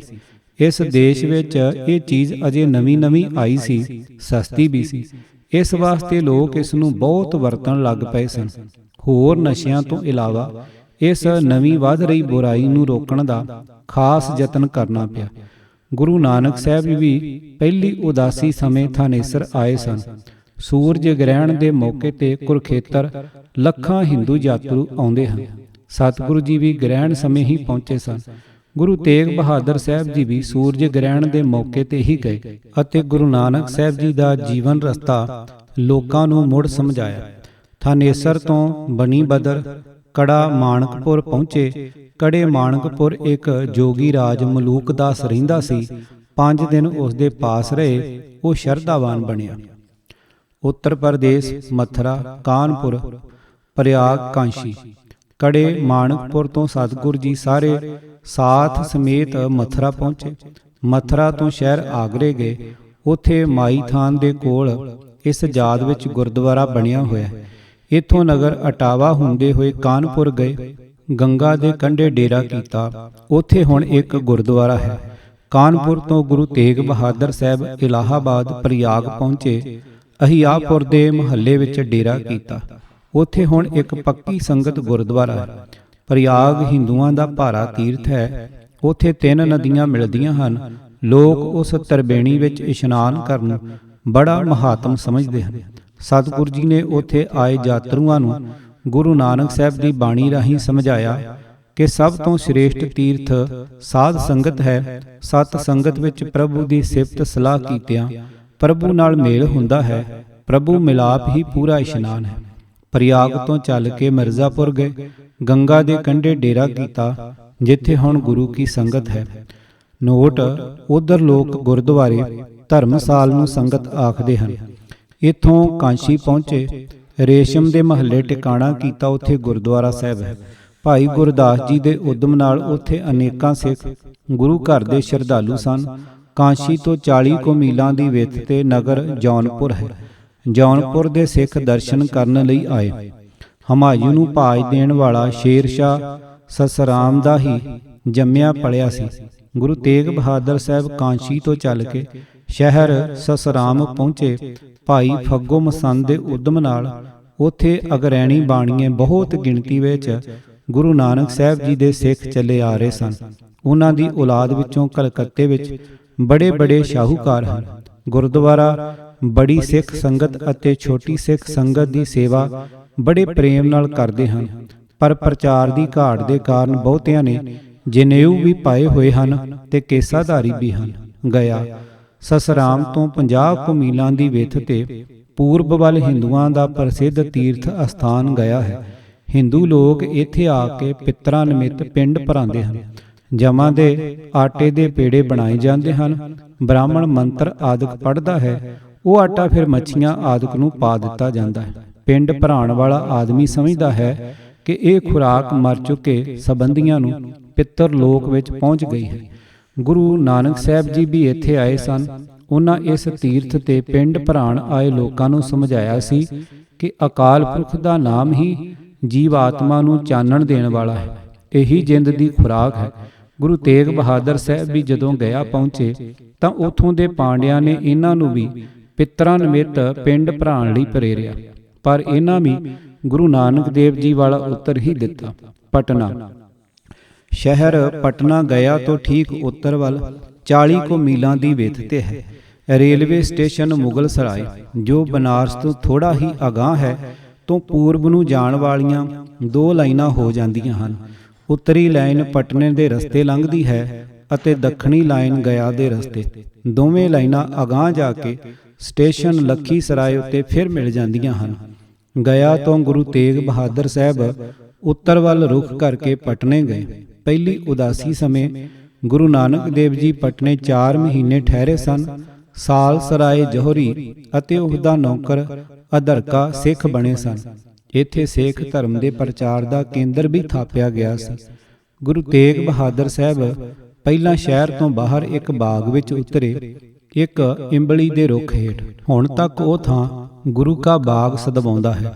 ਫਿਰ ਉਥੋਂ ਦਾ ਪ੍ਰਸਿੱਧ ਸ਼ਰਧਾਲੂ ਸਿੱਖ ਭਾਈ ਜੈਤਾ, ਜੋ ਹਲਵਾਈ ਦਾ ਕੰਮ ਕਰਦਾ ਸੀ, ਉਹਨਾਂ ਨੂੰ ਆਪਣੇ ਘਰ ਲੈ ਗਿਆ।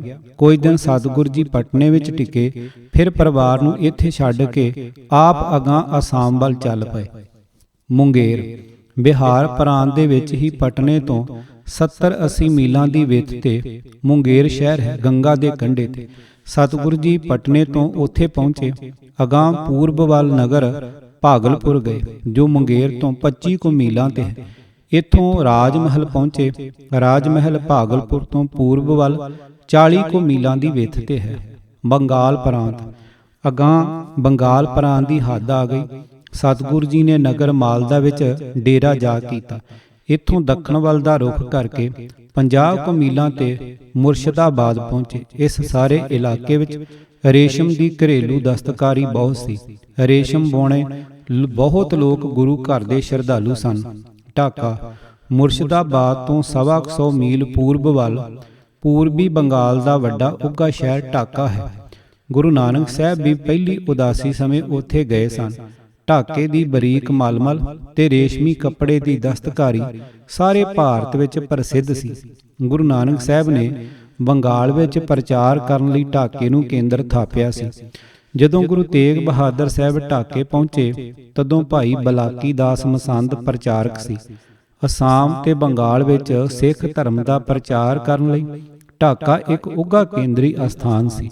ਸਤਿਗੁਰੂ ਜੀ ਅਜੇ ਢਾਕਾ ਵਿੱਚ ਹੀ ਸਨ ਜਦੋਂ ਪਟਨੇ ਤੋਂ ਗੁਰੂ ਗੋਬਿੰਦ ਸਿੰਘ ਜੀ ਦੇ 26 ਦਸੰਬਰ ਸਨ 1666 ਨੂੰ ਜਨਮ ਲੈਣ ਦੀ ਖਬਰ ਆਈ।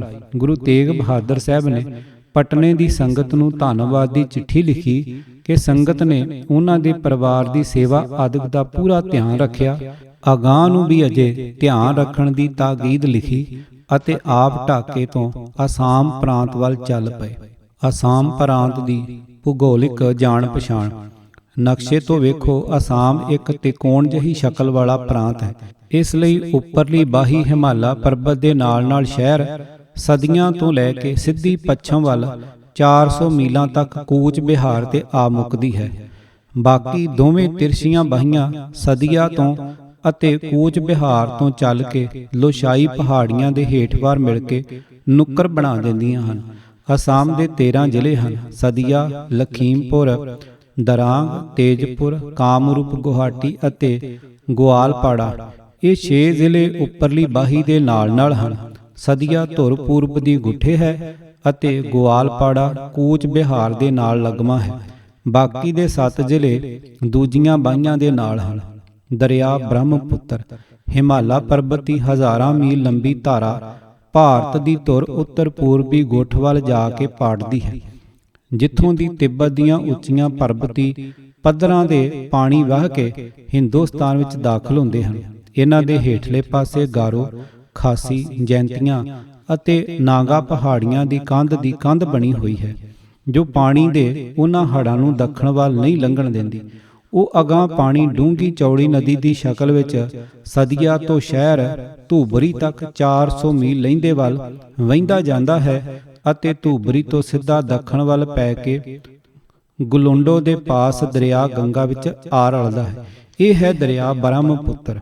ਹੋਰ ਨਦੀਆਂ ਹਿਮਾਲਾ ਪਰਬਤ ਦੀਆਂ ਬੇਅੰਤ ਬਾਰਿਸ਼ਾਂ ਦੇ ਕਾਰਨ ਮੀਂਹ ਦਾ ਅਸਗਾਹ ਪਾਣੀ ਪਰਬਤ ਤੋਂ ਹੇਠਵਾਰ ਅਸਾਮ ਵੱਲ ਕਈ ਡੂੰਘੀਆਂ ਪਹਾੜੀ ਨਦੀਆਂ ਬਣਾਉਂਦਾ ਆਉਂਦਾ ਹੈ। ਬ੍ਰਹਮਪੁੱਤਰ ਦੇ ਉੱਤਰੀ ਪਾਸੇ ਵੀ ਅਸਾਮ ਪ੍ਰਾਂਤ ਦਾ ਬਹੁਤ ਸਾਰਾ ਹਿੱਸਾ ਹੈ। ਇਹ ਹਿੱਸਾ ਹਿਮਾਲਾ ਪਰਬਤ ਵੱਲੋਂ ਆਉਣ ਵਾਲੀਆਂ ਨਦੀਆਂ ਨੇ ਕਈ ਹਿੱਸਿਆਂ ਵਿੱਚ ਕੱਟ ਦਿੱਤਾ ਹੈ। ਉਹਨਾਂ ਵਿੱਚੋਂ ਮਸ਼ਹੂਰ ਨਦੀਆਂ ਇਹ ਹਨ: ਪੂਰਬ ਵੱਲੋਂ ਸ਼ੁਰੂ ਕਰਕੇ ਪੜਾਲੀ ਬਾੜ ਨਦੀ, ਮੋਨਾਸ ਅਤੇ ਸੋਨਕੋਸ਼ੀ। ਦਰਿਆ ਸੋਨਕੋਸ਼ੀ ਤੋਂ ਲਹਿੰਦੇ ਪਾਸੇ ਕੂਚ ਬਿਹਾਰ ਹੈ ਅਤੇ ਚੜ੍ਹਦੇ ਪਾਸੇ ਅਸਾਮ। ਬਰਮਾ ਦੀ ਹੱਦ ਅਸਾਮ ਦੇ ਪੂਰਬ ਵੱਲ ਬਰਮਾ ਦੇਸ਼ ਹੈ। ਦੋਹਾਂ ਦੇ ਵਿਚਕਾਰ ਨਾਗਾ ਪਹਾੜੀਆਂ ਅਤੇ ਪਟਕੋਈ ਪਹਾੜੀਆਂ ਦੀ ਕੁਦਰਤੀ ਹੱਦ ਹੈ। ਅਸਾਮ ਦੀ ਕੁਦਰਤੀ ਰਾਖੀ ਅਸਾਮ ਦੇ ਉੱਤਰ ਪੂਰਬ ਅਤੇ ਦੱਖਣ ਵੱਲ ਪਹਾੜ ਹੀ ਪਹਾੜ ਹਨ। ਇਹਨਾਂ ਦੇ ਪੈਰਾਂ ਵਿੱਚ ਜਾਂਗਲੀ ਕਬੀਲੇ ਵੱਸਦੇ ਹਨ। ਇਹਨਾਂ ਪਾਸਿਆਂ ਤੋਂ ਅਸਾਮ ਉੱਤੇ ਕੋਈ ਵੈਰੀ ਦੇਸ਼ ਚੜ੍ਹਾਈ ਨਹੀਂ ਸੀ ਕਰ ਸਕਦਾ। ਪੱਛਮੀ ਪਾਸਾ ਢਲਦਾ ਉੱਤਰੀ ਬੰਗਾਲ ਦੇ ਮੈਦਾਨਾਂ ਨਾਲ ਪੱਧਰਾ ਹੋ ਕੇ ਜਾ ਮਿਲਦਾ ਹੈ। ਪਹਿਲੀ ਹੀ ਨਾਲ ਲਗਵੀਂ ਰਿਆਸਤ ਕੂਚ ਬਿਹਾਰ ਹੈ। ਇਹੀ ਪਾਸਾ ਹੈ ਜਿੱਥੋਂ ਦੀ ਬ੍ਰਹਮਪੁੱਤਰ ਦੇ ਉੱਤਰੀ ਅਸਾਮ ਉੱਤੇ ਹਮਲੇ ਹੁੰਦੇ ਰਹੇ ਹਨ। ਅਸਾਮ ਉੱਤੇ ਹਮਲਾ ਕਰਨ ਦਾ ਇੱਕ ਹੋਰ ਪਾਸਾ ਵੀ ਹੈ ਜੋ ਕਦੇ-ਕਦੇ ਕਿਸੇ ਮਨ ਚਲੇ ਨੇ ਹੀ ਵਰਤਿਆ ਹੈ। ਉਹ ਹੈ ਪੂਰਬੀ ਬੰਗਾਲ ਦੇ ਪ੍ਰਸਿੱਧ ਸ਼ਹਿਰ ਢਾਕਾ ਤੋਂ। ਬ੍ਰਹਮਪੁੱਤਰ ਦੀ ਖੱਬੀ ਬਾਹੀ ਦੇ ਨਾਲ ਗਾਰੋ ਪਹਾੜੀਆਂ ਦਾ ਪੱਛਮੀ ਪਾਸਾ ਲੰਘ ਕੇ ਢਾਕਾ ਪਹੁੰਚੀਦਾ ਹੈ। ਪਰ ਇਸ ਪਾਸੇ ਵੱਲੋਂ ਦੱਖਣੀ ਅਸਾਮ ਉੱਤੇ ਹਮਲਾ ਕਰਨਾ ਹੈ ਬੜਾ ਖਤਰਨਾਕ। ਜੰਗੀ ਬੇੜੀਆਂ ਦੀ ਮਦਦ ਨਾਲ ਹੀ ਇਹ ਮੁਹਿੰਮ ਆਰੰਭੀ ਜਾ ਸਕਦੀ ਹੈ। ਜੇ ਦਰਿਆ ਬ੍ਰਹਮਪੁੱਤਰ ਦਾ ਕਬਜ਼ਾ ਖੁੱਸ ਜਾਏ ਤਾਂ ਉਤਲੇ ਪਾਸਿਓਂ ਅਸਾਮੀਆਂ ਦੀ ਦਰਿਆਈ ਤਾਕਤ ਅਤੇ ਹੇਠਾਂ ਦੱਖਣੀ ਪਹਾੜੀਆਂ ਦੇ ਜਾਂਗਲੀ ਲੋਕ ਇਹਨਾਂ ਵਿੱਚ ਫਸ ਕੇ ਹਮਲਾਵਰ ਘੁਣ ਵਾਂਗ ਪਿਸ ਜਾਂਦਾ ਹੈ। ਅਹੋਮੀ ਕਬੀਲਾ ਅਸਾਮ ਦਾ ਨਕਸ਼ਾ ਵੇਖੋ। ਜ਼ਿਲ੍ਹਾ ਸਦੀਆ ਅਤੇ ਸਿਬ ਸਾਗਰ ਦਾ ਇਲਾਕਾ ਉੱਤਰੀ ਬਰਮਾ ਦੇ ਨਾਲ ਲੱਗਦਾ ਹੈ। ਦੋਹਾਂ ਨੂੰ ਪਟਕੋਈ ਪਹਾੜੀਆਂ ਨਖੇੜਦੀਆਂ ਹਨ। ਉੱਤਰੀ ਬਰਮਾ ਵਿੱਚ ਸ਼ਾਨ ਕੌਮ ਦਾ ਅਹੋਮ ਕਬੀਲਾ ਵਸਦਾ ਸੀ। 13ਵੀਂ ਸਦੀ ਵਿੱਚ ਇੱਕ ਅਹੋਮ ਸਰਦਾਰ ਕੁਝ ਮਨਚਲੇ ਸਾਥੀਆਂ ਨੂੰ ਨਾਲ ਲੈ ਕੇ ਪਟਕੋਈ ਪਹਾੜੀਆਂ ਲੰਘ ਕੇ ਬ੍ਰਹਮਪੁੱਤਰ ਤੋਂ ਹੇਠਵਾਰ ਸਦੀਆ ਦੇ ਇਲਾਕੇ ਵਿੱਚ ਆ ਵਸਿਆ। ਸਹਿਜੇ ਸਹਿਜੇ ਅਹੋਮੀਆਂ ਨੇ ਪੱਛਮ ਵੱਲ ਵਧਣਾ ਸ਼ੁਰੂ ਕਰ ਦਿੱਤਾ। ਸਾਰਾ ਸਿਵ ਸਾਗਰ ਆ ਮੱਲਿਆ। ਇੱਧਰ ਦੇ ਵਸਨੀਕ ਵੀ ਇਹਨਾਂ ਦੇ ਭਰਾ ਭਾਈ ਹੀ ਸਨ। ਰਲਵੀਂ ਤਾਕਤ ਬਣ ਗਈ। ਕਾਮਰੂਪ ਤੱਕ ਅੱਪੜ ਗਏ। ਉੱਤਰ ਪੱਛਮ ਵਿੱਚ ਬਾੜ ਨਦੀ ਤੱਕ ਅਤੇ ਦੱਖਣ ਪੱਛਮ ਵਿੱਚ ਕਲਾਂਗ ਦਰਿਆ ਤੱਕ। ਪਹਿਲਾਂ ਤਾਂ ਇਹ ਜਾਂਗਲੀ ਹੀ ਸਨ, ਪਰ ਕੂਚ ਬਿਹਾਰ ਨਾਲ ਨਾਤੇ ਰਿਸ਼ਤੇ ਹੋਣ ਕਰਕੇ ਇਹਨਾਂ ਵੀ ਹਿੰਦੂ ਮਤ ਗ੍ਰਹਿਣ ਕਰ ਲਿਆ। ਸ਼ੰਕਰ ਦੇਵ ਦੇ ਪ੍ਰਚਾਰੇ ਵੈਸ਼ਨਵ ਮਤ ਨੇ ਇੱਥੇ ਪੱਕੀਆਂ ਨੀਹਾਂ ਗੱਡ ਲਈਆਂ। ਅਹੋਮੀਏ ਪੱਕੇ ਹਿੰਦੂ ਬਣ ਗਏ। ਨਾਮ ਵੀ ਪੱਕੇ ਹਿੰਦੂਆਂ ਵਾਲੇ ਹੀ ਰੱਖਣ ਲੱਗ ਪਏ। ਅਹੋਮੀਆਂ ਅਤੇ ਮੁਗਲਾਂ ਦੀ ਨਿੱਕੀ ਜਿਹੀ ਟੱਕਰ। ਜਹਾਂਗੀਰ ਦੇ ਵੇਲੇ ਮੁਗਲ ਹਕੂਮਤ ਨੇ ਕਾਮਰੂਪ ਉੱਤੇ ਕਬਜ਼ਾ ਕਰ ਲਿਆ। ਕਾਮਰੂਪ ਦੇ ਇੱਕ ਰਾਜਕੁਮਾਰ ਨੇ ਅਹੋਮੀਆਂ ਦੀ ਸ਼ਰਨ ਜਾ ਲਈ, ਕਿਉਂਕਿ ਕਾਮਰੂਪ ਦੇ ਚੜ੍ਹਦੇ ਪਾਸੇ ਬਾੜ ਨਦੀ ਤੋਂ ਪਾਰ ਅਹੋਮੀਆਂ ਦਾ ਇਲਾਕਾ ਸੀ। ਮੁਗਲ ਹਕੂਮਤ ਨੇ ਅਹੋਮੀਆਂ ਨਾਲ ਵੀ ਜਾ ਟੱਕਰ ਲਈ।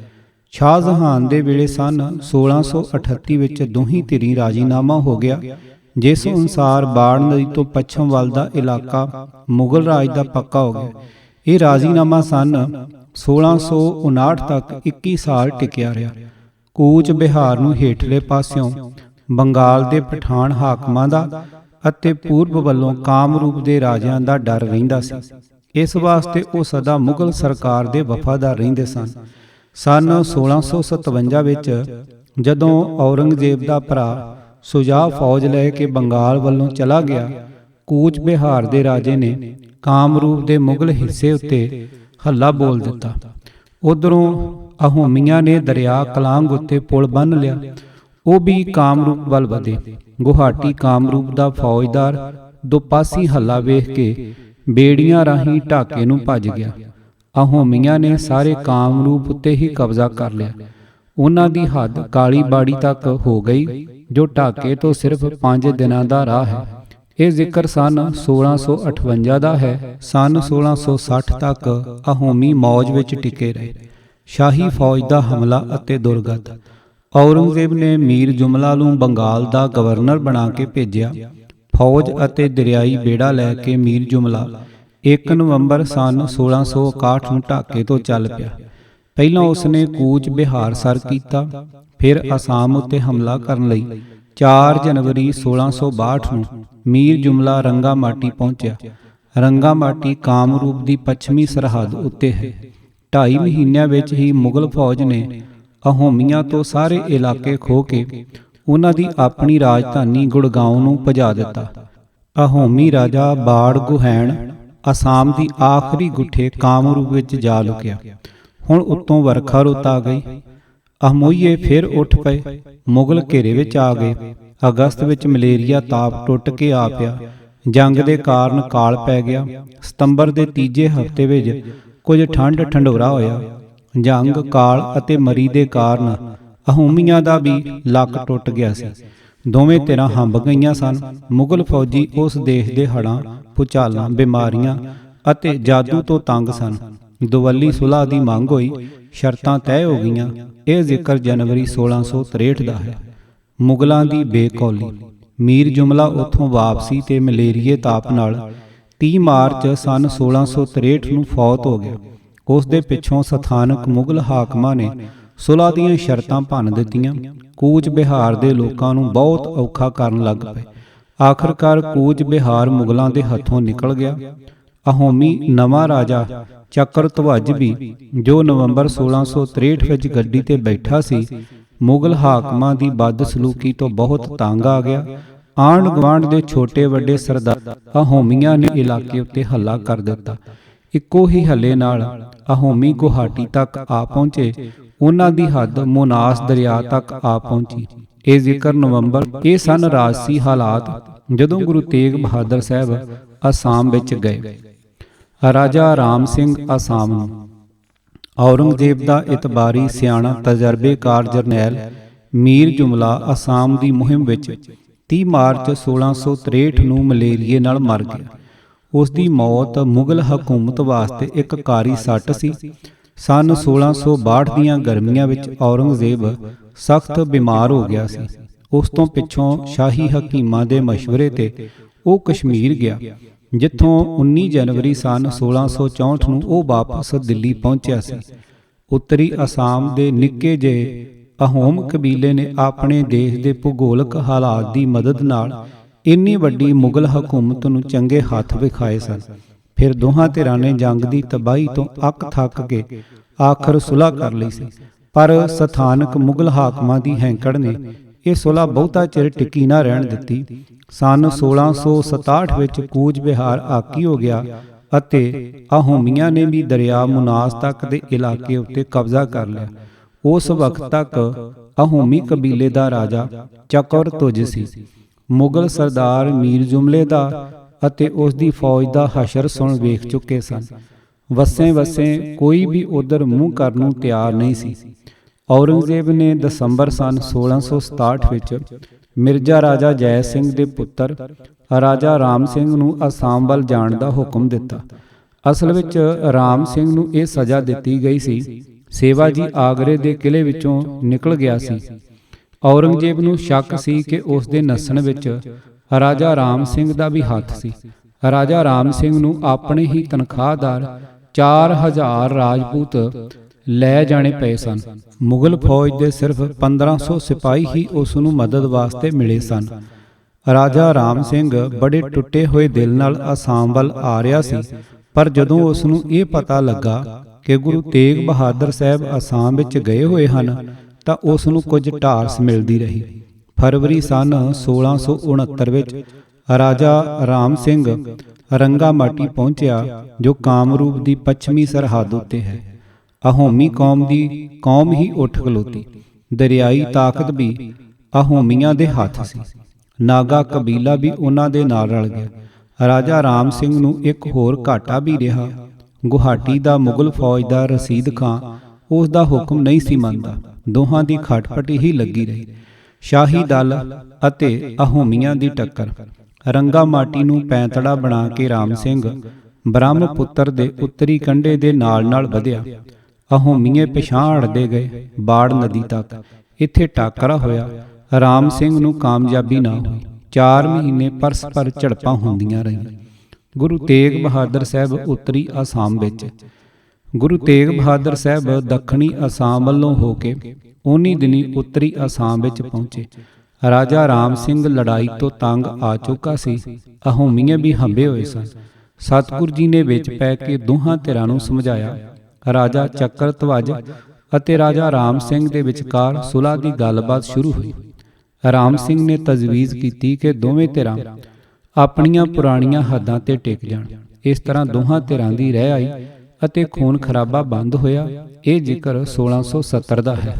ਸਿੱਖ ਇਤਿਹਾਸ ਲਿਖਦਾ ਹੈ ਕਿ ਦਰਿਆ ਬ੍ਰਹਮਪੁੱਤਰ ਦੇ ਪੂਰਬਲੇ ਕੰਢੇ ਉੱਤੇ ਵਸਦੇ ਸ਼ਹਿਰ ਧੂਬਰੀ ਦੇ ਪਾਸ ਦੋਹਾਂ ਪਾਸਿਆਂ ਦੀ ਫੌਜ ਦੇ ਹਰੇਕ ਸਿਪਾਹੀ ਨੇ ਮਿੱਟੀ ਪੁੱਟ ਕੇ ਆਪੋ ਆਪਣੀ ਢਾਲ ਵਿੱਚ ਲਿਆ ਕੇ ਉੱਥੇ ਇੱਕ ਉੱਚਾ ਦਮਦਮਾ ਤਿਆਰ ਕਰ ਦਿੱਤਾ, ਜੋ ਹੁਣ ਤੱਕ ਗੁਰੂ ਨਾਨਕ ਸਾਹਿਬ ਅਤੇ ਗੁਰੂ ਤੇਗ ਬਹਾਦਰ ਸਾਹਿਬ ਦੀ ਯਾਦ ਵਿੱਚ ਕਾਇਮ ਹੈ। ਮੁਗਲ ਰਾਜ ਦੀਆਂ ਜੜ੍ਹਾਂ ਅਕਬਰ ਦੇ ਵੇਲੇ ਹੀ ਭਾਰਤ ਵਿੱਚ ਪੱਕੀਆਂ ਹੋਈਆਂ ਸਨ। ਉਸ ਦੀ ਰਾਜਨੀਤੀ ਠਰਮੇ ਤੇ ਸ਼ਾਂਤੀ ਵਾਲੀ ਸੀ। ਆਪ ਜੀਵੋ ਤੇ ਦੂਜਿਆਂ ਨੂੰ ਜਿਉਣ ਦਿਓ। ਅਕਬਰ ਗੈਰ ਮੁਸਲਿਮ ਲੋਕਾਂ ਦੀਆਂ ਧਾਰਮਿਕ ਰੀਤਾਂ ਰਸਮਾਂ ਵਿੱਚ ਕੋਈ ਦਖਲ ਨਹੀਂ ਦਿੰਦਾ ਸੀ। ਹਰੇਕ ਨੂੰ ਆਪੋ ਆਪਣੇ ਅਕੀਦੇ ਵਿਸ਼ਵਾਸ ਦੀ ਖੁੱਲ੍ਹ ਸੀ। ਕੱਟੜ ਕਾਜ਼ੀ ਅਕਬਰ ਦੀ ਇਸ ਨੀਤੀ ਨਾਲ ਸੰਤੁਸ਼ਟ ਨਹੀਂ ਸਨ। ਉਹ ਜ਼ੋਰੀ ਇਸਲਾਮ ਦਾ ਦਬਾਅ ਪਾਉਣਾ ਚਾਹੁੰਦੇ ਸਨ। ਅਕਬਰ ਜਹਾਂਗੀਰ ਅਤੇ ਸ਼ਾਹਜਹਾਨ ਦੇ ਵੇਲੇ ਉਹਨਾਂ ਦੀ ਪੇਸ਼ ਨਾ ਜਾ ਸਕੀ। ਇਹ ਖੁੱਲ੍ਹ ਮਿਲੀ ਉਹਨਾਂ ਨੂੰ ਔਰੰਗਜ਼ੇਬ ਦੇ ਤਖਤ ਉੱਤੇ ਬੈਠਣ ਤੋਂ ਕੁਝ ਸਾਲ ਪਿੱਛੋਂ। ਤਖਤ ਉੱਤੇ ਬੈਠਣ ਤੋਂ ਪਹਿਲਾਂ ਵੀ ਜਦੋਂ ਅਜੇ ਇਹ ਗੁਜਰਾਤ ਦਾ ਗਵਰਨਰ ਸੀ, ਇਸ ਨੇ ਸੰਨ 1644 ਵਿੱਚ ਅਹਿਮਦਾਬਾਦ ਵਿੱਚ ਚਿੰਤਾਮਣੀ ਦੇ ਮੰਦਰ ਨੂੰ ਢਹਾ ਦਿੱਤਾ ਸੀ ਤੇ ਕਈ ਹੋਰ ਮੰਦਰ ਵੀ ਮੁਕਾਏ ਸਨ।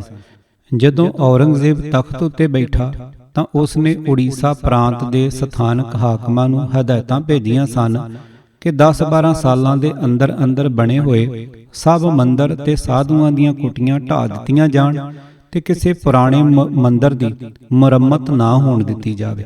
ਸਨ 1669 ਵਿੱਚ ਜਿੰਨੀ ਦਿਨੀ ਗੁਰੂ ਤੇਗ ਬਹਾਦਰ ਸਾਹਿਬ ਅਸਾਮ ਬੰਗਾਲ ਵਿੱਚ ਆਏ ਹੋਏ ਸਨ, ਔਰੰਗਜ਼ੇਬ ਨੇ ਸਾਰੇ ਭਾਰਤ ਵਾਸਤੇ ਇੱਕ ਨਵਾਂ ਹੁਕਮ ਜਾਰੀ ਕੀਤਾ ਕਿ ਕਾਫਰਾਂ ਦੀਆਂ ਸਭ ਪਾਠਸ਼ਾਲਾ ਅਤੇ ਮੰਦਰ ਢਾਹ ਦਿੱਤੇ ਜਾਣ, ਉਹਨਾਂ ਦੀਆਂ ਧਾਰਮਿਕ ਰਸਮਾਂ ਤੇ ਤਾਲੀਮ ਨੂੰ ਮੁਕਾ ਦਿੱਤਾ ਜਾਵੇ।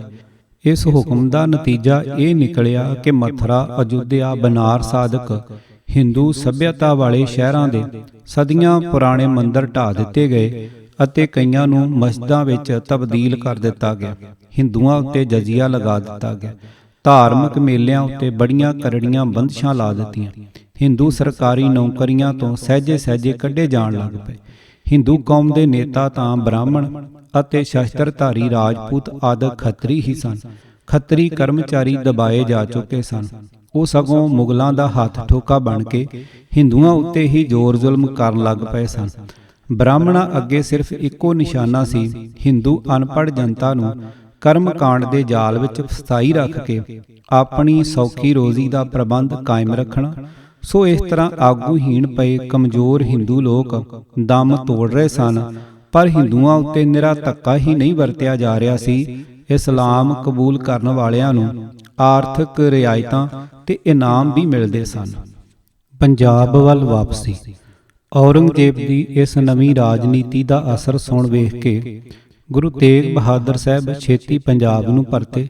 ਪਹਿਲਾਂ ਪਟਨੇ ਅੱਪੜੇ, ਇੱਥੇ ਵੀ ਬਹੁਤ ਥੋੜਾ ਸਮਾਂ ਟਿਕੇ। ਗੁਰੂ ਗੋਬਿੰਦ ਸਿੰਘ ਜੀ ਨੂੰ ਉੱਥੇ ਹੀ ਪਰਿਵਾਰ ਤੇ ਸ਼ਰਧਾਲੂ ਸਿੱਖਾਂ ਦੀ ਨਿਗਰਾਨੀ ਵਿੱਚ ਛੱਡ ਕੇ ਆਪ ਬਕਸਰ, ਬਨਾਰਸ ਤੇ ਅਯੁੱਧਿਆ ਆਦਿਕ ਸ਼ਹਿਰਾਂ ਵਿੱਚੋਂ ਦੀ ਹੁੰਦੇ ਹੋਏ 2.5-3 ਮਹੀਨਿਆਂ ਵਿੱਚ ਹੀ ਆਨੰਦਪੁਰ ਵਾਪਸ ਪਹੁੰਚ ਗਏ। ਥੋੜੇ ਹੀ ਸਮੇਂ ਪਿੱਛੋਂ ਸਤਿਗੁਰੂ ਜੀ ਨੇ ਸਾਰੇ ਪਰਿਵਾਰ ਨੂੰ ਵੀ ਪਟਨੇ ਤੋਂ ਮੰਗਾ ਲਿਆ। ਗੁਰੂ ਨਾਨਕ ਸਾਹਿਬ ਜੀ ਦੇ ਦ੍ਰਿਸ਼ਟੀਕੋਣ ਤੋਂ ਮਨੁੱਖਤਾ ਦਾ ਆਦਰਸ਼ ਹੀ ਇਹ ਹੈ ਕਿ ਨਾ ਕਿਸੇ ਨੂੰ ਡਰਾਵੋ ਤੇ ਨਾ ਕਿਸੇ ਪਾਸੋਂ ਡਰੋ। ਔਰੰਗਜ਼ੇਬ ਦੀ ਨਵੀਂ ਚਲਾਈ ਜ਼ੁਲਮ ਰੌਂ ਵਿੱਚ ਖੇਰੂ ਹੋ ਰੁੜ ਰਹੇ ਹਿੰਦੂਆਂ ਨੂੰ ਗੁਰੂ ਤੇਗ ਬਹਾਦਰ ਨੇ ਇਹੀ ਸਿੱਖਿਆ ਦੇਣੀ ਸ਼ੁਰੂ ਕੀਤੀ ਕਿ ਜਥੇਬੰਦ ਹੋ ਕੇ, ਇੱਕ ਮੁੱਠ ਹੋ ਕੇ, ਸ਼ਾਂਤ ਰਹਿ ਕੇ ਮਰਦਾਨਾ ਵਾਰ ਇਸ ਜ਼ੁਲਮ ਨੂੰ ਸਹਾਰੋ। ਸਤਿਗੁਰੂ ਜੀ ਔਰੰਗਜ਼ੇਬ ਦੇ ਵੇਲੇ ਦੀ ਮੁਗਲ ਤਾਕਤ ਨੂੰ ਚੰਗੀ ਤਰ੍ਹਾਂ ਜਾਣਦੇ ਸਨ, ਪਰ ਫਿਰ ਵੀ ਸਿੱਖ ਧਰਮ ਦਾ ਇਹੀ ਮੁੱਖ ਚਲਨ ਸੀ ਕਿ ਦੁਖੀਆਂ ਦੀ ਬਾਂਹ ਫੜੀ ਜਾਏ ਤੇ ਉਸ ਵੇਲੇ ਹਾਲਾਤ ਅਨੁਸਾਰ ਦੁਖੀਆਂ ਨੂੰ ਇਸ ਗੱਲ ਲਈ ਪ੍ਰੇਰਿਆ ਜਾਏ ਕਿ ਸਾਰੇ ਡਰ ਸਹਿਮ ਦੂਰ ਕਰਕੇ ਸੂਰਮਿਆਂ ਵਾਂਗ ਹੱਸ-ਹੱਸ ਕੇ ਮੌਤ ਦਾ ਸਾਹਮਣਾ ਕਰਨਾ। ਸਖਤੀ ਦਾ ਉਲਟਾ ਫਲ। ਸ਼ਾਹਜਹਾਨ ਆਪਣੇ ਪੁੱਤਰ ਦੀ ਕੈਦ ਵਿੱਚ ਹੀ ਜਨਵਰੀ ਸਨ 1666 ਵਿੱਚ ਫੌਤ ਹੋਇਆ। ਮੁਗਲ ਇਤਿਹਾਸ ਲਿਖਦਾ ਹੈ ਕਿ ਔਰੰਗਜ਼ੇਬ ਉਸ ਦੇ ਜਨਾਜ਼ੇ ਤੇ ਵੀ ਨਹੀਂ ਸੀ ਪਹੁੰਚਿਆ। ਕੁਦਰਤੀ ਗੱਲ ਸੀ ਕਿ ਲੋਕਾਂ ਦੇ ਦਿਲਾਂ ਵਿੱਚ ਅਜਿਹੇ ਪੁੱਤਰ ਦੇ ਵਿਰੁੱਧ ਨਫ਼ਰਤ ਪੈਦਾ ਹੋਵੇ। ਇਸ ਬਦਨਾਮੀ ਨੂੰ ਧੋਣ ਲਈ ਔਰੰਗਜ਼ੇਬ ਨੇ ਆਪਣੇ ਆਪ ਨੂੰ ਇਸਲਾਮ ਦਾ ਖਾਸ ਰਾਖਾ ਜ਼ਾਹਰ ਕਰਨ ਦਾ ਉਦਮ ਸ਼ੁਰੂ ਕੀਤਾ। ਹਿੰਦੂ ਧਰਮ ਦੇ ਵਿਰੁੱਧ ਦਿਨੋਂ ਦਿਨ ਸਖਤੀ ਵਧਣ ਲੱਗ ਪਈ। ਜਿਉਂ-ਜਿਉਂ ਇਹ ਸਖਤੀ ਅਸਹਿ ਹੁੰਦੀ ਗਈ, ਕਈ ਮਨਚਲੇ ਸਿਰ ਚੁੱਕਣ ਲੱਗ ਪਏ। ਸਨ 1669 ਦੇ ਸ਼ੁਰੂ ਵਿੱਚ ਜ਼ਿਲ੍ਹਾ ਮਥੁਰਾ ਦੇ ਕਿਸਾਨਾਂ ਨੇ ਬਗਾਵਤ ਕਰ ਦਿੱਤੀ। ਇੱਕ ਕਿਸਾਨ ਗੋਲਕ ਦੀ ਅਗਵਾਈ ਵਿੱਚ ਹਜ਼ਾਰਾਂ ਗੱਭਰੂ ਹਥਿਆਰਬੰਦ ਹੋ ਖਲੋਤੇ। ਸਾਰਾ ਸਾਲ ਮੁਗਲ ਫੌਜਾਂ ਨੂੰ ਹੱਥ ਪੈਰ ਪਏ ਰਹੇ। ਆਖਰ ਇੱਕ ਇਕੱਲਾ ਜ਼ਿਲ੍ਹਾ ਸਾਰੀ ਮੁਗਲ ਹਕੂਮਤ ਦਾ ਟਾਕਰਾ ਕਿਵੇਂ ਕਰਦਾ। ਅਗਲੇ ਸਾਲ ਦੇ ਮਾਰਚ ਵਿੱਚ ਮਸਾਂ ਅਮਨ ਕਾਇਮ ਹੋ ਸਕਿਆ। ਦਿੱਲੀ ਤੋਂ ਦੱਖਣ ਪੱਛਮ ਵੱਲ 70 ਕੁ ਮੀਲਾਂ ਦੀ ਵਿੱਥ ਤੇ ਜ਼ਿਲ੍ਹਾ ਨਾਰਨੌਲ ਦੇ ਇਲਾਕੇ ਵਿੱਚ ਸਤਨਾਮੀਏ ਲੋਕ ਵਸਦੇ ਸਨ। ਹਿੰਦੂ ਕੌਮ ਦਾ ਹੀ ਇਹ ਇੱਕ ਫਿਰਕਾ ਸੀ। ਲੋਕ ਇਹਨਾਂ ਨੂੰ ਮੁੰਡਿਆ ਆਖਦੇ ਸਨ ਕਿਉਂਕਿ ਇਹ ਪਿੰਡੇ ਦੇ ਸਾਰੇ ਹੀ ਵਾਲ ਤੇ ਰੋਮ ਮੁਨਾ ਦਿੰਦੇ ਸਨ। ਸਤਨਾਮੀਏ ਰਹਿੰਦੇ ਤਾਂ ਸਾਧ ਭੇਖ ਵਿੱਚ ਸਨ, ਪਰ ਆਪਣੀ ਕਿਰਤਕਾਰ ਆਪ ਹੀ ਕਰਦੇ ਸਨ। ਹੱਕ ਦੀ ਕਮਾਈ ਇਹਨਾਂ ਦਾ ਖਾਸ ਅਸੂਲ ਸੀ। ਕਿਸੇ ਦੀ ਵਧੀਕੀ ਵੀ ਸਹਾਰਨ ਨੂੰ ਇਹ ਤਿਆਰ ਨਹੀਂ ਸਨ। ਇਹਨਾਂ ਵਿੱਚੋਂ ਬਹੁਤੇ ਸਦਾ ਸ਼ਸਤਰਧਾਰੀ ਰਹਿੰਦੇ ਸਨ। ਕਿਸੇ ਸਿਰਫਿਰੇ ਹਾਕਮ ਦੀ ਵਧੀਕੀ ਦੇ ਕਾਰਨ ਇਹਨਾਂ ਨਾਲ ਝਗੜਾ ਬਣ ਖਲੋਤਾ, ਜੋ ਇਤਨਾ ਵਧਿਆ ਕਿ ਮਈ 1670 ਵਿੱਚ ਸਾਰੇ ਦਾ ਸਾਰਾ ਸਤਨਾਮੀ ਫਿਰਕਾ ਉੱਠ ਖੜਾ ਹੋਇਆ। ਸ਼ਹਿਰ ਨਾਰਨੌਲ ਤੇ ਕਬਜ਼ਾ ਕਰਕੇ ਸਤਨਾਮੀਏ ਦਿੱਲੀ ਵੱਲ ਵੀ ਵੱਧ ਤੁਰੇ, ਪਰ ਗਰੀਬ ਸਤਨਾਮੀਏ ਮਾਮੂਲੀ ਹਥਿਆਰਾਂ ਨਾਲ ਕਦ ਤੱਕ ਮੁਗਲ ਹਕੂਮਤ ਦਾ ਟਾਕਰਾ ਕਰਦੇ। ਅਗਲੇ ਸਾਲ ਦੇ ਮਾਰਚ ਮਹੀਨੇ ਵਿੱਚ ਬੜੀ ਬੇਰਹਿਮੀ ਨਾਲ ਉਹਨਾਂ ਨੂੰ ਮਾਰ ਮੁਕਾਇਆ ਗਿਆ। ਇਹ ਲੱਛਣ ਦੱਸ ਰਹੇ ਸਨ ਕਿ ਮੁਗਲ ਹਕੂਮਤ ਕੁਝ ਹੀ ਰਾਜਨੀਤੀ ਦੇ ਰਸਤੇ ਪੈ ਗਈ ਸੀ, ਪਰ ਹਕੂਮਤ ਤੇ ਤਾਕਤ ਦੇ ਨਸ਼ੇ ਨੇ ਇਹ ਸੂਝ ਨਾ ਆਉਣ ਦਿੱਤੀ। ਕਸ਼ਮੀਰੀ ਪੰਡਤ ਸਾਰੇ ਉੱਤਰੀ ਤੇ ਪੂਰਬੀ ਭਾਰਤ ਵਿੱਚ ਹੀ ਔਰੰਗਜ਼ੇਬ ਦੇ ਹੁਕਮ ਨਾਲ ਸਖਤੀ ਦੀ ਇਹ ਲਹਿਰ ਚਲਾਈ ਗਈ ਸੀ। ਇਹ ਆਮ ਪ੍ਰਸਿੱਧ ਗੱਲ ਸੀ ਕਿ ਕਸ਼ਮੀਰ ਵਿੱਚ ਬੜੇ ਬੜੇ ਵਿਦਵਾਨ ਪੰਡਤ ਰਹਿੰਦੇ ਸਨ। ਕਸ਼ਮੀਰ ਪੰਡਤਾਂ ਦਾ ਗੜ੍ਹ ਸੀ। ਉਨੀ ਦਿਨੀ ਬਾਦਸ਼ਾਹ ਵੱਲੋਂ ਸ਼ੇਰ ਅਫਗਨ ਖਾਂ ਉੱਥੇ ਸੂਬੇਦਾਰ ਸੀ। ਉਸਨੇ ਵੀ ਤਲਵਾਰ ਦੇ ਜ਼ੋਰ ਨਾਲ ਕਸ਼ਮੀਰੀ ਪੰਡਤਾਂ ਨੂੰ ਮੁਸਲਮਾਨ ਬਣਾਉਣਾ ਸ਼ੁਰੂ ਕਰ ਦਿੱਤਾ। ਇਹ ਖਬਰਾਂ ਵੀ ਸਾਰੀ ਹਿੰਦੂ ਜਨਤਾ ਤੱਕ ਪਹੁੰਚ ਚੁੱਕੀਆਂ ਹੋਈਆਂ ਸਨ ਕਿ ਸਤਿਗੁਰੂ ਨਾਨਕ ਸਾਹਿਬ ਜੀ ਅਤੇ ਉਹਨਾਂ ਦੇ ਜਾਨਸ਼ੀਨ ਗੁਰੂ ਆਪੋ ਆਪਣੇ ਸਮੇਂ ਕਮਜ਼ੋਰ ਗਰੀਬ ਲੋਕਾਂ ਵਿੱਚ ਸਵੈਮਾਨ ਪੈਦਾ ਕਰਨ ਦੇ ਯਤਨ ਕਰਦੇ ਆ ਰਹੇ ਸਨ। ਗੁਰੂ ਅਰਜਨ ਸਾਹਿਬ ਦੀ ਸ਼ਹੀਦੀ ਅਤੇ ਗੁਰੂ ਹਰਗੋਬਿੰਦ ਸਾਹਿਬ ਦੀ ਤਲਵਾਰ ਤੋਂ ਕਸ਼ਮੀਰੀ ਲੋਕ ਚੰਗੀ ਤਰ੍ਹਾਂ ਜਾਣੂ ਸਨ, ਕਿਉਂਕਿ ਗੁਰੂ ਹਰਗੋਬਿੰਦ ਸਾਹਿਬ ਆਪ ਵੀ ਕਸ਼ਮੀਰ ਵਿੱਚ ਆਏ ਹੋਏ ਸਨ। ਸੋ ਕਸ਼ਮੀਰੀ ਪੰਡਤਾਂ ਨੇ ਮੁਗਲਾਂ ਦੀ ਤਲਵਾਰ ਅੱਗੇ ਝੁਕਣ ਤੋਂ ਪਹਿਲਾਂ ਗੁਰੂ ਤੇਗ ਬਹਾਦਰ ਸਾਹਿਬ ਦਾ ਆਸਰਾ ਲਿਆ। ਕੁਝ ਸਿਆਣੇ ਪੰਡਤਾਂ ਨੇ ਆਨੰਦਪੁਰ ਆ ਕੇ ਸਤਿਗੁਰੂ ਜੀ ਪਾਸੋਂ ਸਹਾਇਤਾ ਮੰਗੀ, ਜਿਸ ਕਰਕੇ ਇਸ ਮੁਸੀਬਤ ਤੋਂ ਬਚਿਆ ਜਾ ਸਕੇ। ਕੁਰਬਾਨੀ ਦੇ ਪੂਰ ਨੇ ਸਹਿਮ ਨਾਲ ਨਿਤਾਣੇ ਹੋਏ ਲੋਕ ਕੁਰਬਾਨੀ ਦੇ ਨਿਰੇ ਦੱਸੇ ਹੋਏ ਰਾਹ ਉੱਤੇ ਨਹੀਂ ਤੁਰ ਸਕਦੇ। ਗੁਰੂ ਤੇਗ ਬਹਾਦਰ ਸਾਹਿਬ ਨੇ ਇਹ ਜ਼ਰੂਰੀ ਸਮਝਿਆ ਕਿ ਕਮਜ਼ੋਰਾਂ ਵਿੱਚ ਜਿੰਦ ਪਾਉਣ ਲਈ ਉਹਨਾਂ ਦੀ ਖਾਤਰ ਜ਼ੁਲਮ ਅੱਗੇ ਨਿਡਰ ਹੋ ਕੇ ਆਪਣਾ ਸਿਰ ਪੇਸ਼ ਕੀਤਾ ਜਾਏ। ਗੁਰੂ ਗੋਬਿੰਦ ਸਿੰਘ ਜੀ ਭਾਵੇਂ ਅਜੇ 8 ਸਾਲਾਂ ਦੇ ਹੀ ਸਨ, ਉਹਨਾਂ ਨੇ ਵੀ ਪਿਤਾ ਗੁਰੂ ਜੀ ਦੇ ਇਸ ਖਿਆਲ ਦੀ ਪ੍ਰਸ਼ੰਸਾ ਕੀਤੀ। ਕਸ਼ਮੀਰੀ ਪੰਡਤਾਂ ਨੂੰ ਸਤਿਗੁਰੂ ਜੀ ਨੇ ਕਹਿ ਦਿੱਤਾ ਕਿ ਤੁਸੀਂ ਬੇਸ਼ੱਕ ਬਾਦਸ਼ਾਹ ਨੂੰ ਲਿਖ ਭੇਜੋ, ਜੋ ਗੁਰੂ ਤੇਗ ਬਹਾਦਰ ਸਾਡੇ ਧਾਰਮਿਕ ਰਹਿਬਰ ਹਨ। ਜੇ ਉਹ ਮੁਸਲਮਾਨ ਬਣ ਗਏ ਤਾਂ ਅਸੀਂ ਸਾਰੇ ਹੀ ਇਸਲਾਮ ਕਬੂਲ ਕਰ ਲਵਾਂਗੇ। ਗੁਰੂ ਨਾਨਕ ਸਾਹਿਬ ਦੇ ਵੇਲੇ ਤੋਂ ਸਿੱਖ ਧਰਮ ਦੇ ਪ੍ਰਚਾਰ ਲਈ ਸਮੇਂ-ਸਮੇਂ ਥਾਪੇ ਹੋਏ ਕੇਂਦਰਾਂ ਤੋਂ ਮੁਖੀ ਸਿੱਖ ਦੱਬੀ ਹੋਈ ਹਿੰਦੂ ਜਨਤਾ ਵਿੱਚ ਪ੍ਰਚਾਰ ਤਾਂ ਕਰਦੇ ਆ ਰਹੇ ਸਨ, ਅਤੇ ਸਿੱਖ ਧਰਮ ਦਾ ਮੁੱਖ ਪ੍ਰਚਾਰ ਵੀ ਇਹੀ ਕਿ ਨਾ ਕਿਸੇ ਤੋਂ ਡਰੋ, ਨਾ ਕਿਸੇ ਨੂੰ ਡਰਾਵੋ।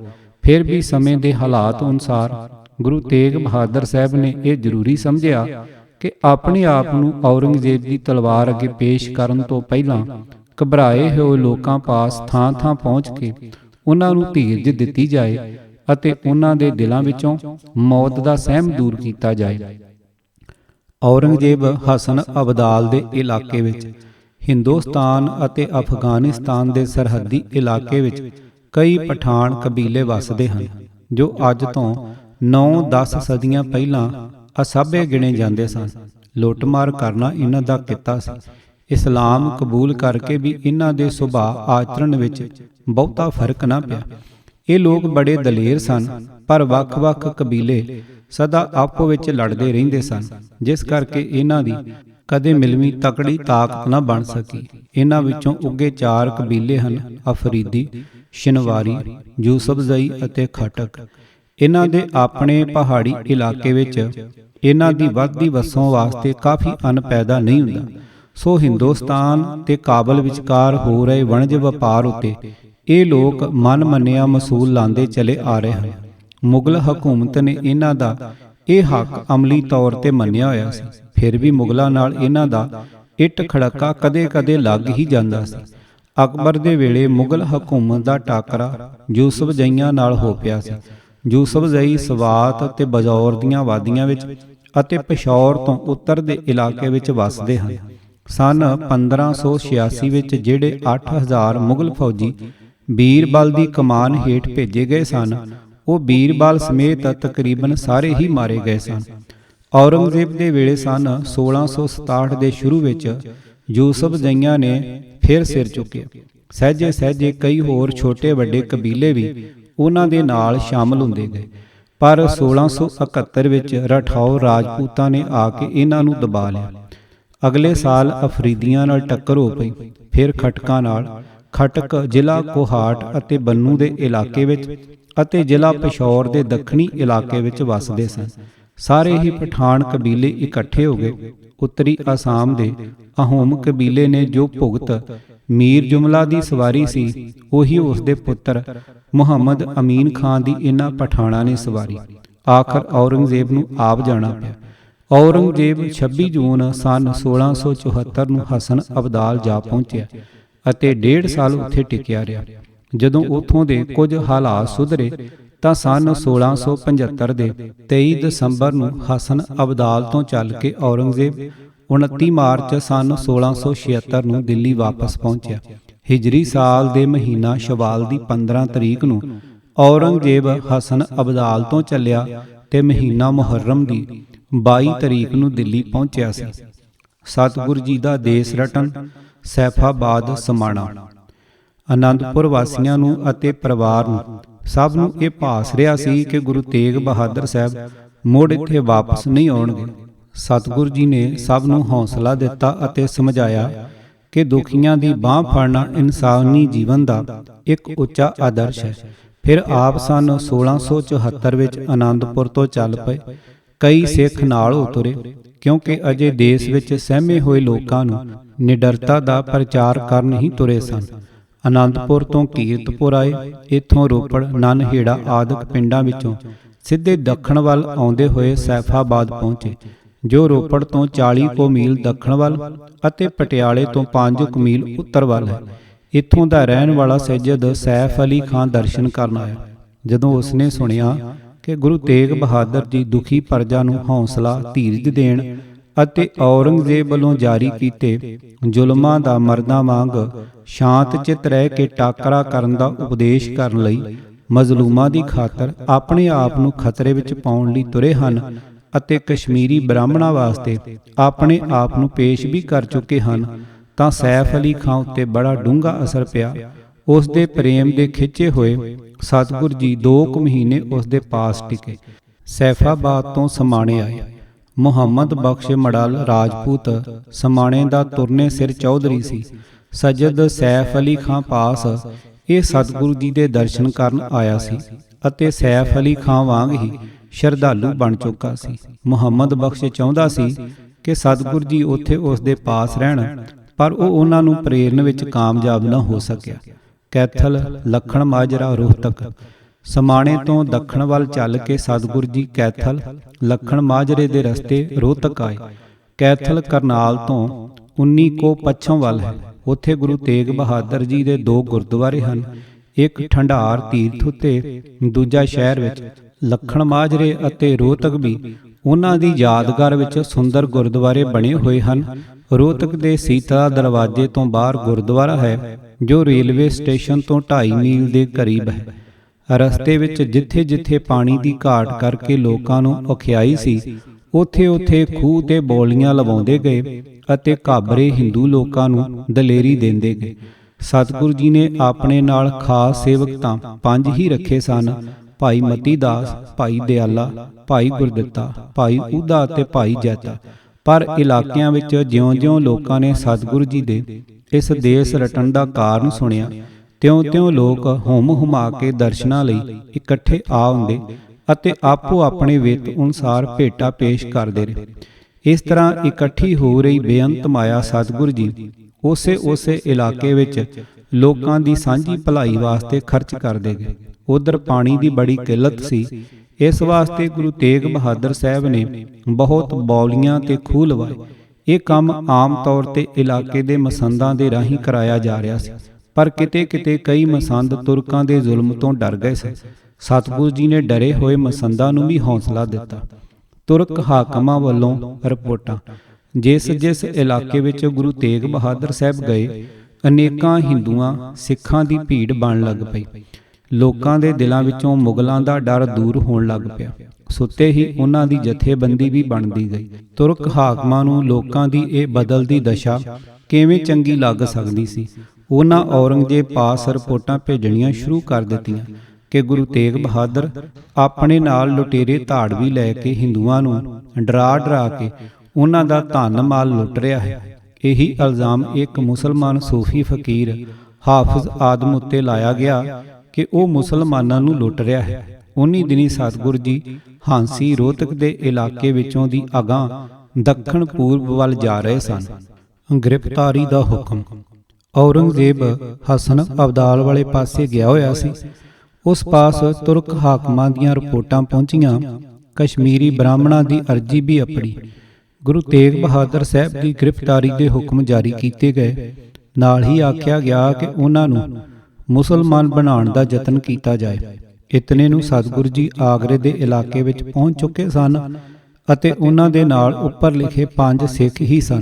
ਸੈਰੁਲ ਮਤਾਖਰੀਨ ਦਾ ਲਖਾਰੀ ਲਿਖਦਾ ਹੈ ਕਿ ਆਲਮਗੀਰ ਬਾਦ ਇਸਤਮਾਈ ਈ ਖਬਰ ਬਾ ਹੁਕਮ ਲਾਹੌਰ ਨਵਿਸ਼ਤ ਕੇ ਤੇਗ ਬਹਾਦਰ ਰਾ ਗ੍ਰਿਫਤਾਰ ਮੁਕਾਦੋ ਮਹਿਬੂਸ ਦਾਰੰਦ ਚੁਨਾਚ ਹਸਬੁਲ ਹੁਕਮ ਬਾ ਅਮਲ ਆਮਦ। ਭਾਵ ਔਰੰਗਜ਼ੇਬ ਨੇ ਲਾਹੌਰ ਦੇ ਹਾਕਮ ਨੂੰ ਲਿਖਿਆ ਕਿ ਗੁਰੂ ਤੇਗ ਬਹਾਦਰ ਨੂੰ ਕੈਦ ਕਰਕੇ ਬੰਦੀ ਵਿੱਚ ਰੱਖਿਆ ਜਾਏ। ਇਸ ਹੁਕਮ ਉੱਤੇ ਅਮਲ ਕੀਤਾ ਗਿਆ। ਸਿੱਖ ਇਤਿਹਾਸ ਨੇ ਸਤਿਗੁਰੂ ਜੀ ਦੀ ਗ੍ਰਿਫਤਾਰੀ ਬਾਰੇ ਇਉਂ ਲਿਖਿਆ ਹੈ, ਆਗਰੇ ਵਿੱਚ ਇੱਕ ਬੁੱਢਾ ਤੇ ਗਰੀਬ ਸੱਜਦ ਰਹਿੰਦਾ ਸੀ ਜਿਸ ਦਾ ਨਾਮ ਹਸਨ ਅਲੀ ਸੀ। ਉਸ ਨੂੰ ਪਤਾ ਲੱਗਾ ਕਿ ਗੁਰੂ ਤੇਗ ਬਹਾਦਰ ਦੀ ਗ੍ਰਿਫਤਾਰੀ ਦੇ ਹੁਕਮ ਜਾਰੀ ਹੋ ਚੁੱਕੇ ਸਨ। ਕਿਉਂਕਿ ਸਤਿਗੁਰੂ ਜੀ ਆਨੰਦਪੁਰ ਤੋਂ ਪੂਰਬ ਦੇਸ਼ ਵੱਲ ਆ ਗਏ ਹਨ, ਉਹਨਾਂ ਨੂੰ ਫੜਾਉਣ ਵਾਲੇ ਨੂੰ 1000 ਰੁਪਏ ਦਾ ਇਨਾਮ ਮਿਲੇਗਾ। ਸੋ ਇਹ ਹਸਨ ਅਲੀ ਆਪਣੇ ਮਨ ਵਿੱਚ ਅਰਜ਼ੋਈ ਕਰਦਾ ਸੀ ਕਿ ਹੇ ਸਤਿਗੁਰੂ, ਜੇ ਤੁਸਾਂ ਗ੍ਰਿਫਤਾਰ ਹੀ ਹੋਣਾ ਹੈ ਤਾਂ ਮੇਰੀ ਰਾਹੀਂ ਹੋਣਾ, ਤਾਂ ਕਿ ਮੇਰੀ ਗਰੀਬੀ ਦੀ ਬਿਪਤਾ ਕੱਟੀ ਜਾਏ। ਗੁਰੂ ਤੇਗ ਬਹਾਦਰ ਸਾਹਿਬ ਸ਼ਹਿਰ ਆਗਰੇ ਤੋਂ ਬਾਹਰ ਉਸ ਬਾਗ ਦੇ ਕੋਲ ਉਤਰੇ ਜਿੱਥੇ ਹਸਨ ਅਲੀ ਦਾ ਪੋਤਰਾ ਬੱਕਰੀਆਂ ਚਾਰ ਰਿਹਾ ਸੀ। ਸਤਿਗੁਰੂ ਜੀ ਨੇ ਉਸ ਨੂੰ ਇੱਕ ਸੋਨੇ ਦੀ ਮੁੰਦਰੀ ਤੇ ਦੁਸ਼ਾਲਾ ਦਿੱਤਾ ਅਤੇ ਆਖਿਆ ਕਿ ਆਪਣੇ ਬਾਬੇ ਨੂੰ ਨਾਲ ਲੈ ਕੇ ਇਹ ਮੁੰਦਰੀ ਗਹਿਣੇ ਪਾ ਦੇਣੀ ਤੇ ਦੁਸ਼ਾਲੇ ਵਿੱਚ 2 ਰੁਪਇਆਂ ਦੀ ਮਠਾਈ ਲੈ ਆਉਣੀ। ਇਹ ਇੱਕ ਅਨੋਖੇ ਤਰੀਕੇ ਦਾ ਸੌਦਾ ਸੀ। ਪੁਲਿਸ ਨੇ ਬਾਬੇ ਪੋਤਰੇ ਨੂੰ ਫੜ ਲਿਆ। ਉਹ ਪੁਲਿਸ ਨੂੰ ਆਪਣੇ ਨਾਲ ਉਸ ਬਾਗ ਵਿੱਚ ਲੈ ਗਏ ਜਿੱਥੇ ਸਤਿਗੁਰੂ ਜੀ ਬੈਠੇ ਹੋਏ ਸਨ। ਸਤਿਗੁਰੂ ਜੀ ਨੇ ਇਹ ਕੌਤਕ ਰਚਿਆ ਹੀ ਆਪਣੀ ਗ੍ਰਿਫਤਾਰੀ ਵਾਸਤੇ ਸੀ। ਸਤਿਗੁਰੂ ਜੀ ਨੂੰ ਆਨੰਦਪੁਰ ਤੋਂ ਚੱਲਿਆਂ 1 ਸਾਲ ਹੋ ਚੁੱਕਾ ਸੀ ਤੇ ਹੁਣ ਸਨ 1675 ਸੀ ਜਦੋਂ ਆਗਰੇ ਦੀ ਪੁਲਿਸ ਨੇ ਉਹਨਾਂ ਨੂੰ ਗ੍ਰਿਫਤਾਰ ਕੀਤਾ। ਕੈਦ ਤੇ ਸ਼ਹੀਦੀ। 5 ਸਿੱਖਾਂ ਸਮੇਤ ਸਤਿਗੁਰੂ ਜੀ ਨੂੰ ਗ੍ਰਿਫਤਾਰ ਕੀਤਾ ਗਿਆ ਅਤੇ ਦਿੱਲੀ ਲਿਆਂਦਾ ਗਿਆ। ਔਰੰਗਜ਼ੇਬ ਦੇ ਭੇਜੇ ਹੁਕਮ ਅਨੁਸਾਰ ਸਥਾਨਕ ਹਾਕਮਾਂ ਨੇ ਗੁਰੂ ਤੇਗ ਬਹਾਦਰ ਸਾਹਿਬ ਨੂੰ ਮੁਸਲਮਾਨ ਬਣਾਉਣ ਲਈ ਲਾਲਚ ਪੇਸ਼ ਕੀਤੇ, ਮੌਤ ਦੇ ਡਰਾਵੇ ਵੀ ਦਿੱਤੇ। ਇਹ ਵੀ ਆਖਿਆ ਗਿਆ ਕਿ ਤੁਸੀਂ ਹਿੰਦੂਆਂ ਦਾ ਸਾਥ ਛੱਡ ਦਿਓ, ਪਰ ਨਾ ਕਿਸੇ ਲਾਲਚ ਦਾ ਤੇ ਨਾ ਕਿਸੇ ਡਰਾਵੇ ਦਾ ਸਤਿਗੁਰੂ ਜੀ ਉੱਤੇ ਕੋਈ ਅਸਰ ਹੋ ਸਕਿਆ।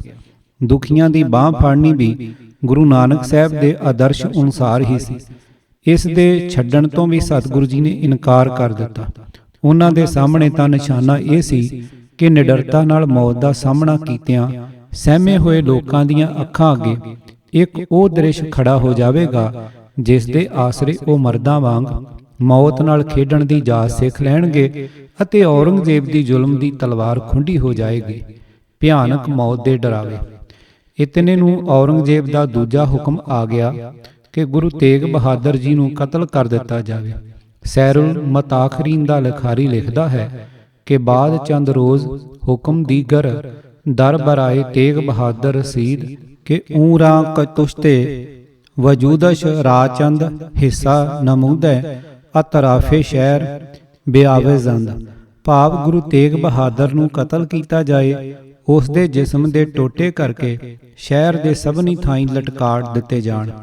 ਭਿਆਨਕ ਮੌਤ ਦੇ ਡਰਾਵੇ ਦੇਣ ਲਈ ਤੁਰਕ ਹਾਕਮਾਂ ਨੇ ਸਤਿਗੁਰੂ ਜੀ ਦੇ ਸਾਹਮਣੇ ਪਹਿਲਾਂ ਭਾਈ ਮਤੀ ਦਾਸ ਨੂੰ ਜਿਉਂਦਿਆਂ ਹੀ ਆਰੇ ਨਾਲ ਚਿਰਾਇਆ, ਫਿਰ ਭਾਈ ਦਿਆਲੇ ਨੂੰ ਉਬਲਦੇ ਪਾਣੀ ਦੀ ਦੇਗ ਵਿੱਚ ਪਾ ਕੇ ਸ਼ਹੀਦ ਕੀਤਾ।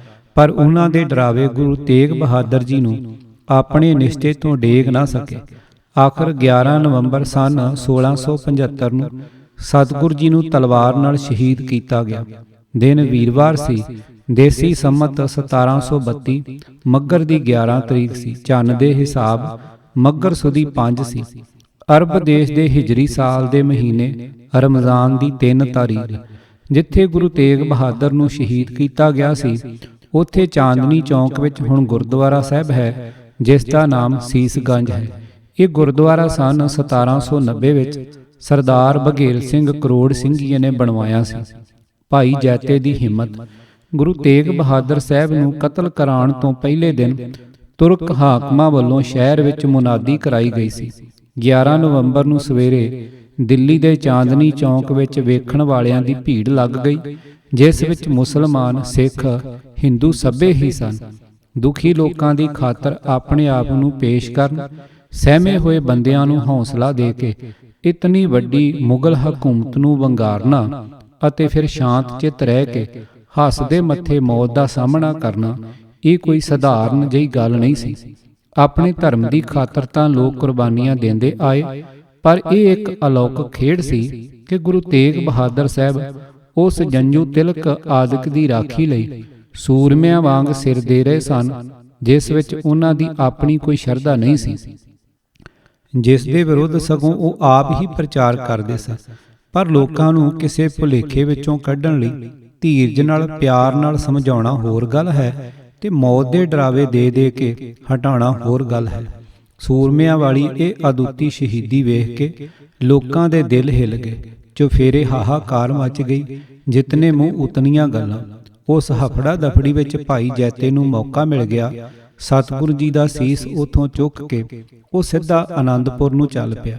ਦਿੱਲੀ ਤੋਂ ਆਨੰਦਪੁਰ ਉੱਤਰ ਵੱਲ 200 ਮੀਲਾਂ ਦੀ ਵਿੱਥ ਤੇ ਹੈ। ਰਕਾਬਗੰਜ, ਲੱਖੀ ਵਣਜਾਰਾ। ਸਤਿਗੁਰੂ ਜੀ ਦਾ ਸੀਸ ਚੁੱਕਿਆ ਗਿਆ ਵੇਖ ਕੇ ਮੁਗਲ ਹਾਕਮਾਂ ਨੇ ਧੜ ਕੋਲ ਪਹਿਰਾ ਲਵਾ ਦਿੱਤਾ। ਗੁਰੂ ਤੇਗ ਬਹਾਦਰ ਸਾਹਿਬ ਦੇ ਨਾਲ ਆਉਣ ਵਾਲੇ 5 ਸਿੱਖਾਂ ਵਿੱਚੋਂ ਭਾਈ ਉਹਦਾ ਦਿੱਲੀ ਵਿੱਚ ਹੀ ਮੁਸਲਮਾਨੀ ਭੇਸ ਵਿੱਚ ਫਿਰ ਰਿਹਾ ਸੀ ਤੇ ਗੁਰੂ ਸਾਹਿਬ ਦੇ ਸਰੀਰ ਨੂੰ ਉੱਥੋਂ ਚੁੱਕ ਕੇ ਲੈ ਜਾਣ ਵਾਸਤੇ ਵਿਉਂਤ ਸੋਚ ਰਿਹਾ ਸੀ। ਇਤਨੇ ਨੂੰ ਇੱਕ ਵਪਾਰੀ 600-700 ਬਲਦ ਲੈ ਕੇ ਉੱਥੋਂ ਦੀ ਲੰਘਿਆ। ਲੱਖੀ ਇਸ ਦਾ ਨਾਮ ਸੀ। ਇਹ ਜਾਤ ਦਾ ਲਬਾਣਾ ਸੀ। ਚੂਨੇ ਕਲੀ ਦਾ ਵਪਾਰ ਕਰਦਾ ਸੀ। ਲੱਖੀ ਗੁਰੂ ਦਾ ਸਿੱਖ ਸੀ। ਅਨੇਕਾਂ ਲਬਾਣੇ ਗੁਰੂ ਨਾਨਕ ਦੇਵ ਜੀ ਦੇ ਵੇਲੇ ਤੋਂ ਸਿੱਖ ਬਣੇ ਚਲੇ ਆ ਰਹੇ ਹਨ। ਨਾਰਨੌਲ ਤੋਂ ਲੱਖੀ ਵਣਜਾਰਾ ਕਲੀ ਚੂਨੇ ਦੇ 600-700 ਬਲਦ ਲੱਦ ਕੇ ਲਿਆਇਆ ਸੀ। ਨੋਟ: ਦਿੱਲੀ ਤੋਂ 70 ਕੁ ਮੀਲ ਦੱਖਣ ਪੱਛਮ ਵੱਲ ਹੈ ਤੇ ਹੁਣ ਦਿੱਲੀ ਤੋਂ ਅਜਮੇਰ ਜਾਣ ਵਾਲੀ ਰੇਲਵੇ ਲਾਈਨ ਉੱਤੇ ਰੇਵਾੜੀ ਤੋਂ ਅਗਾਂਹ 20 ਕੁ ਮੀਲਾਂ ਦੀ ਵਿੱਥ ਤੇ ਰੇਲ ਦਾ ਸਟੇਸ਼ਨ ਹੈ ਤੇ ਦਿੱਲੀ ਦੇ ਕਿਲੇ ਵਿੱਚ ਸੁੱਟ ਕੇ ਵਾਪਸ ਆਪਣੇ ਪਿੰਡ ਨੂੰ ਜਾ ਰਿਹਾ ਸੀ। ਦਿਨ ਡੁੱਬਣ ਹੀ ਵਾਲਾ ਸੀ। ਭਾਈ ਉਹਦੇ ਨੇ ਆਪਣੇ ਦਿਲ ਦਾ ਦੁੱਖ ਉਸ ਨੂੰ ਦੱਸਿਆ। ਦੋਹਾਂ ਨੇ ਸਲਾਹ ਮੇਲੀ। ਲੱਖੀ ਆਪਣੇ ਬਲਦਾਂ ਨੂੰ ਚਾਂਦਨੀ ਚੌਂਕ ਵਿੱਚੋਂ ਦੀ ਲੈ ਤੁਰਿਆ। ਉਹਨਾਂ ਦੇ ਪੈਰਾਂ ਨਾਲ ਉੱਡ ਉੱਡ ਕੇ ਘੱਟੇ ਦਾ ਤੂਫਾਨ ਜਿਹਾ ਉੱਠ ਖਲੋਤਾ। ਪਹਿਰੇਦਾਰ ਪਰੇ ਦੁਰੇਡੇ ਹੱਟ ਖਲੋਤੇ। ਮੌਕਾ ਤਾੜ ਕੇ ਭਾਈ ਉਹਦੇ ਨੇ ਸਤਿਗੁਰੂ ਜੀ ਦਾ ਧੜ ਇੱਕ ਬਲਦ ਉੱਤੇ ਲੱਦ ਲਿਆ। ਸ਼ਹਿਰੋਂ 3 ਕੁ ਮੀਲਾਂ ਤੇ ਲੱਖੀ ਦਾ ਪਿੰਡ ਸੀ ਰਕਾਬਗੰਜ। ਅੱਪੜਦੇ ਨਹੀਂ ਧੜ ਆਪਣੇ ਮਕਾਨ ਵਿੱਚ ਰੱਖ ਕੇ ਸਣੇ ਸਾਰੇ ਅਸਬਾਬ ਦੇ ਘਰ ਨੂੰ ਅੱਗ ਲਾ ਦਿੱਤੀ। ਚਾਂਦਨੀ ਚੌਂਕ ਵਿੱਚੋਂ ਸਾਰੇ ਬਲਦ ਲੰਘ ਜਾਣ ਤੇ ਜਦੋਂ ਗਰਦਾ ਮੱਠਾ ਪਿਆ ਤਾਂ ਪਹਿਰੇਦਾਰਾਂ ਆ ਕੇ ਵੇਖਿਆ ਕਿ ਸਤਿਗੁਰੂ ਜੀ ਦਾ ਧੜ ਵੀ ਉੱਥੋਂ ਗਾਇਬ ਸੀ। ਭਾਲ ਸ਼ੁਰੂ ਹੋਈ। ਕੁਝ ਸਿਪਾਹੀਆਂ ਨੇ ਬਲਦਾਂ ਦਾ ਪਿੱਛਾ ਵੀ ਕੀਤਾ, ਪਰ ਰਕਾਬਗੰਜ ਅੱਪੜ ਕੇ ਉਹਨਾਂ ਵੇਖਿਆ ਕਿ ਲੱਖੀ ਵਣਜਾਰੇ ਦਾ ਸਾਰਾ ਘਰ ਸੜ ਰਿਹਾ ਸੀ ਅਤੇ ਲੱਖੀ ਕੋਲ ਖਲੋਤਾ ਲੁੱਟੇ ਗਏ, ਮਾਰੇ ਗਏ ਦਾ ਰੌਲਾ ਪਾਈ ਜਾ ਰਿਹਾ ਸੀ। ਇਸ ਤਰ੍ਹਾਂ ਲੱਖੀ ਉੱਤੇ ਕੋਈ ਸ਼ੱਕ ਨਾ ਪੈਣ ਕਰਕੇ ਸਿਪਾਹੀ ਵਾਪਸ ਮੁੜ ਗਏ। ਹੁਣ ਇਹ ਥਾਂ ਨਵੀਂ ਦਿੱਲੀ ਵਿੱਚ ਹੈ। ਇੱਥੇ ਵੀ ਗੁਰਦੁਆਰਾ ਹੈ ਜਿਸ ਦਾ ਨਾਮ ਗੁਰਦੁਆਰਾ ਰਕਾਬਗੰਜ ਹੈ। ਇਹ ਵੀ ਸਰਦਾਰ ਬਘੇਲ ਸਿੰਘ ਨੇ ਹੀ ਸੰਨ 1790 ਵਿੱਚ ਬਣਵਾਇਆ ਸੀ।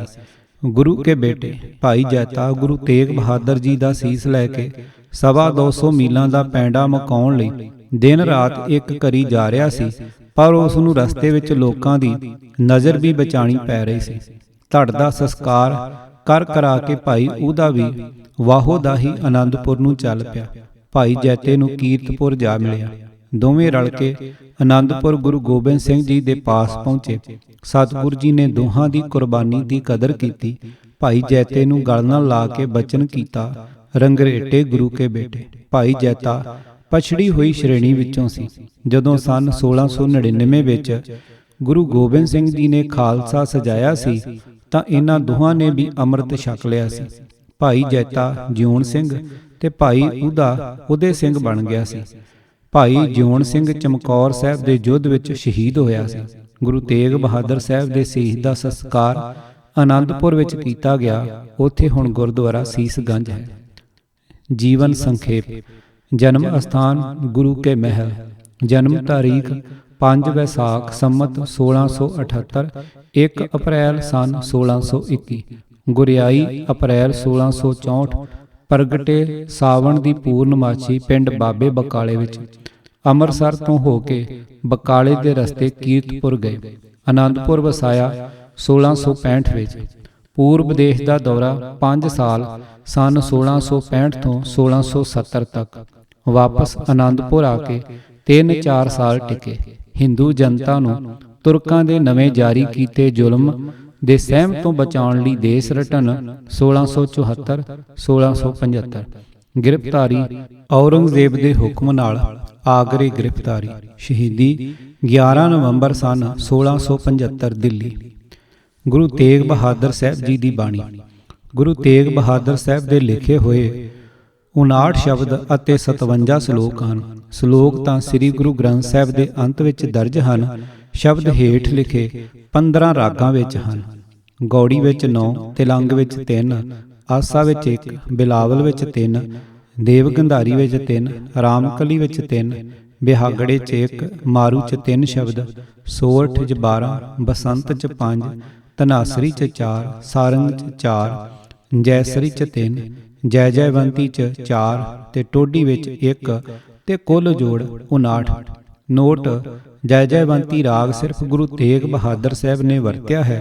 ਹੋਰ ਕਿਸੇ ਗੁਰ ਵਿਅਕਤੀ ਦੀ ਬਾਣੀ ਇਸ ਰਾਗ ਵਿੱਚ ਨਹੀਂ ਹੈ। ਗੁਰੂ ਅਰਜਨ ਸਾਹਿਬ ਦੀ ਲਿਖਵਾਈ ਆਦਿ ਬੀੜ ਵਿੱਚ ਸਿਰਫ 30 ਰਾਗ ਹਨ। 31ਵਾਂ ਰਾਗ ਜੈ ਜੈਵੰਤੀ ਗੁਰੂ ਤੇਗ ਬਹਾਦਰ ਦੇ ਸਮੇਂ ਤੋਂ ਨਵੇਂ ਉਤਾਰਿਆਂ ਵਿੱਚ ਦਰਜ ਹੋਣਾ ਸ਼ੁਰੂ ਹੋਇਆ। ਗੁਰੂ ਸਾਹਿਬ ਦੀ ਸਾਰੀ ਬਾਣੀ ਹਿੰਦੀ ਵਿੱਚ ਹੈ। ਪ੍ਰਸਿੱਧ ਗੁਰਦੁਆਰੇ। ਨੰਬਰ 1 ਜਨਮ ਅਸਥਾਨ ਗੁਰੂ ਕਾ ਮਹਿਲ ਅੰਮ੍ਰਿਤਸਰ ਸਨ 1621। ਨੰਬਰ 2 ਬਾਬਾ ਬਕਾਲਾ ਜ਼ਿਲ੍ਹਾ ਅੰਮ੍ਰਿਤਸਰ ਪ੍ਰਗਟ ਹੋਏ ਸਨ 1664। ਨੰਬਰ 3 ਥੜਾ ਸਾਹਿਬ ਅੰਮ੍ਰਿਤਸਰ ਸ੍ਰੀ ਅਕਾਲ ਤਖਤ ਤੋਂ 50 ਕੁ ਗਜਾਂ ਦੀ ਵਿੱਥ ਤੇ ਉੱਤਰ ਵੱਲ ਸਨ 1664 ਵਿੱਚ ਸ੍ਰੀ ਦਰਬਾਰ ਸਾਹਿਬ ਦੇ ਦਰਸ਼ਨ ਕਰਨ ਆਏ ਇੱਥੇ ਠਹਿਰੇ ਸਨ। ਨੰਬਰ 4 ਕੋਠਾ ਸਾਹਿਬ ਪਿੰਡ ਵੱਲਾ ਜ਼ਿਲ੍ਹਾ ਅੰਮ੍ਰਿਤਸਰ ਅੰਮ੍ਰਿਤਸਰ ਤੋਂ ਵਾਪਸੀ ਤੇ ਇਸ ਪਿੰਡ ਟਿਕੇ ਸਨ। ਨੰਬਰ 5 ਆਨੰਦਪੁਰ ਸਾਹਿਬ ਪੂਰਬ ਦੇਸ਼ ਦਾ ਦੌਰਾ। ਨੰਬਰ 1 ਮੰਜੀ ਸਾਹਿਬ ਸਾਬੋ ਕੀ ਤਲਵੰਡੀ ਰਿਆਸਤ ਪਟਿਆਲਾ। ਨੰਬਰ 2 ਕੜਾ ਮਾਣਕਪੁਰ ਜਮਨਾ ਤੋਂ ਪਾਰ। ਨੰਬਰ 3 ਪ੍ਰਯਾਗ ਮਹੱਲਾ ਅਹਿਆਪੁਰ। ਨੰਬਰ 4 ਗੁਰਦੁਆਰਾ ਬੜੀ ਸੰਗਤ ਕਟੜਾ ਰੇਸ਼ਮ ਬਨਾਰਸ। ਨੰਬਰ 5 ਬੜੀ ਸੰਗਤ ਸਸਰਾਮ ਬਿਹਾਰ ਪ੍ਰਾਂਤ। ਨੰਬਰ 6 ਪਟਨਾ ਗੁਰੂ ਕਾ ਬਾਗ। ਸ਼ਹੀਦੀ ਸਮੇਂ ਆਗਰੇ ਨੂੰ ਜਾਂਦਿਆਂ ਲੱਖਣ ਮਾਜਰਾ ਜ਼ਿਲ੍ਹਾ Rohtak. Number 2 Rohtak. Number 3 Agra. Number 4 Gurdwara Sisganj Delhi. Number 5 Gurdwara Rakabganj ਨਵੀਂ ਦਿੱਲੀ। ਗੁਰੂ ਤੇਗ ਬਹਾਦਰ ਸਾਹਿਬ ਦੀ ਸ਼ਖਸੀਅਤ। ਨੰਬਰ 1 ਕੋਮਲਤਾ ਨਿਰਵੈਰਤਾ ਤੇ ਵੈਰਾਗ। ਸਤਿਗੁਰੂ ਜੀ ਦੇ ਜੀਵਨ ਇਤਿਹਾਸ ਵਿੱਚ ਅਸੀਂ ਵੇਖ ਚੁੱਕੇ ਹਾਂ ਕਿ ਉਹਨਾਂ ਦਾ ਹਿਰਦਾ ਕਿਤਨਾ ਕੋਮਲ ਤੇ ਨਿਰਵੈਰ ਸੀ। ਦੁਨੀਆ ਦੀਆਂ ਮੱਲਾਂ ਮੱਲਣ ਵੱਲੋਂ ਉਹਨਾਂ ਨੂੰ ਹੱਥ ਦਰਜੇ ਦੀ ਉਪਰਾਮਤਾ ਸੀ। ਗੁਰਿਆਈ ਦੀ ਜ਼ਿੰਮੇਵਾਰੀ ਦੇ ਜਾਇਜ਼ ਤੇ ਯੋਗ ਵਾਰਸ ਹੁੰਦਿਆਂ ਵੀ ਜਦੋਂ ਉਹਨਾਂ ਇਹ ਵੇਖਿਆ ਕਿ ਕੁਝ ਸਵਾਰਥੀ ਸ਼ਖਸ ਮਾਨ ਪ੍ਰਤਿਸ਼ਠਾ ਤੇ ਮਾਇਆ ਹਾਸਲ ਕਰਨ ਲਈ ਜ਼ੋਰੋ ਜ਼ੋਰੀ ਕਬਜ਼ਾ ਕਰਨਾ ਚਾਹੁੰਦੇ ਹਨ ਤਾਂ ਗੁਰੂ ਅਮਰਦਾਸ ਜੀ ਵਾਂਗ ਇਹਨਾਂ ਨੇ ਵੀ ਇਕਾਂਤ ਵਿੱਚ ਟਿਕੇ ਰਹਿਣਾ ਪਸੰਦ ਕੀਤਾ। ਪਰ ਜਦੋਂ ਸਵਾਰਥੀਆਂ ਦਾ ਪਾਜ ਉਹਨਾਂ ਦੇ ਆਪਣੇ ਹੀ ਹੌਲੇ ਜੀਵਨ ਦੀ ਰਾਹੀਂ ਉਗੜ ਗਿਆ ਤੇ ਜਦੋਂ ਬਾਬਾ ਧੀਰਮਲ ਤੇ ਉਸ ਦੇ ਮਸੰਦ ਨੇ ਇਹ ਬਾਜ਼ੀ ਹੱਥੋਂ ਜਾਂਦੀ ਵੇਖ ਕੇ ਸਤਿਗੁਰੂ ਜੀ ਉੱਤੇ ਮਾਰੂ ਵਾਰ ਕਰਕੇ ਘਰ ਘਾੜ ਵੀ ਲੁੱਟ ਲਿਆ, ਤਦੋਂ ਵੀ ਗੁਰੂ ਤੇਗ ਬਹਾਦਰ ਸਾਹਿਬ ਸ਼ਾਂਤ ਚਿੱਤ ਅਡੋਲ ਟਿਕੇ ਰਹੇ। ਦਿਲ ਵਿੱਚ ਰਤਾ ਭਰ ਵੀ ਮੈਲ ਨਾ ਆਉਣ ਦਿੱਤੀ। ਇੱਥੋਂ ਤੱਕ ਕਿ ਜਦੋਂ ਭਾਈ ਮੱਖਣ ਸ਼ਾਹ ਸਾਥੀਆਂ ਦੀ ਸਹਾਇਤਾ ਨਾਲ ਉਹ ਲੁੱਟਿਆ ਹੋਇਆ ਮਾਲ ਮੋੜ ਲਿਆਇਆ ਤੇ ਆਦ ਬੀੜ ਵੀ ਖੋਹ ਲਿਆਇਆ ਤਾਂ ਸਤਿਗੁਰੂ ਜੀ ਨੇ ਉਸੇ ਵੇਲੇ ਉਹ ਸਭ ਕੁਝ ਮੋੜ ਭੇਜਿਆ। ਸਤਿਗੁਰੂ ਜੀ ਅੰਮ੍ਰਿਤਸਰ ਦਰਬਾਰ ਸਾਹਿਬ ਦੇ ਦਰਸ਼ਨ ਕਰਨ ਆਏ। 34 ਸਾਲਾਂ ਤੋਂ ਬੈਠੇ ਸੇਵਕ ਪੁਜਾਰੀਆਂ ਨੇ ਆਪਣੀ ਰੋਜ਼ੀ ਦਾ ਵਸੀਲਾ ਹੀ ਇਸ ਨੂੰ ਬਣਾ ਲਿਆ ਹੋਇਆ ਸੀ। ਦਰਬਾਰ ਸਾਹਿਬ ਨੂੰ ਜੰਦਰੇ ਮਾਰ ਕੇ ਉਹਨਾਂ ਸਤਿਗੁਰੂ ਜੀ ਦੀ ਨਰਾਦਰੀ ਪੁੱਜ ਕੇ ਕੀਤੀ ਸੀ। ਪਰ ਇਸ ਨਰਾਦਰੀ ਤੋਂ ਵੀ ਗੁਰੂ ਤੇਗ ਬਹਾਦਰ ਸਾਹਿਬ ਨੇ ਰਤਾ ਪਰ ਮੱਥੇ ਉੱਤੇ ਵੱਟ ਨਹੀਂ ਪੈਣ ਦਿੱਤਾ। ਭਾਈ ਮੱਖਣ ਸ਼ਾਹ ਜੋ ਬਕਾਲੇ ਤੋਂ ਨਾਲ ਹੀ ਆਇਆ ਸੀ, ਕੁਝ ਖਰਵਾ ਹੋਣ ਲੱਗਾ ਤਾਂ ਸਤਿਗੁਰੂ ਜੀ ਨੇ ਧੀਰਜ ਨਾਲ ਉਸ ਨੂੰ ਵਰਜ ਦਿੱਤਾ। ਜਦੋਂ ਸਤਿਗੁਰੂ ਜੀ ਕੀਰਤਪੁਰ ਗਏ ਤਾਂ ਸ਼ਰੀਕ ਸੋਢੀਆਂ ਨੂੰ ਜਾਇਦਾਦ ਦੀ ਮਲਕੀਅਤ ਵੱਲੋਂ ਕੁਝ ਤੌਖਲਾ ਪਿਆ। ਹੱਕ ਹੁੰਦਿਆਂ ਵੀ ਆਪ ਨੇ ਕੋਈ ਹੱਕ ਨਹੀਂ ਜਤਾਇਆ।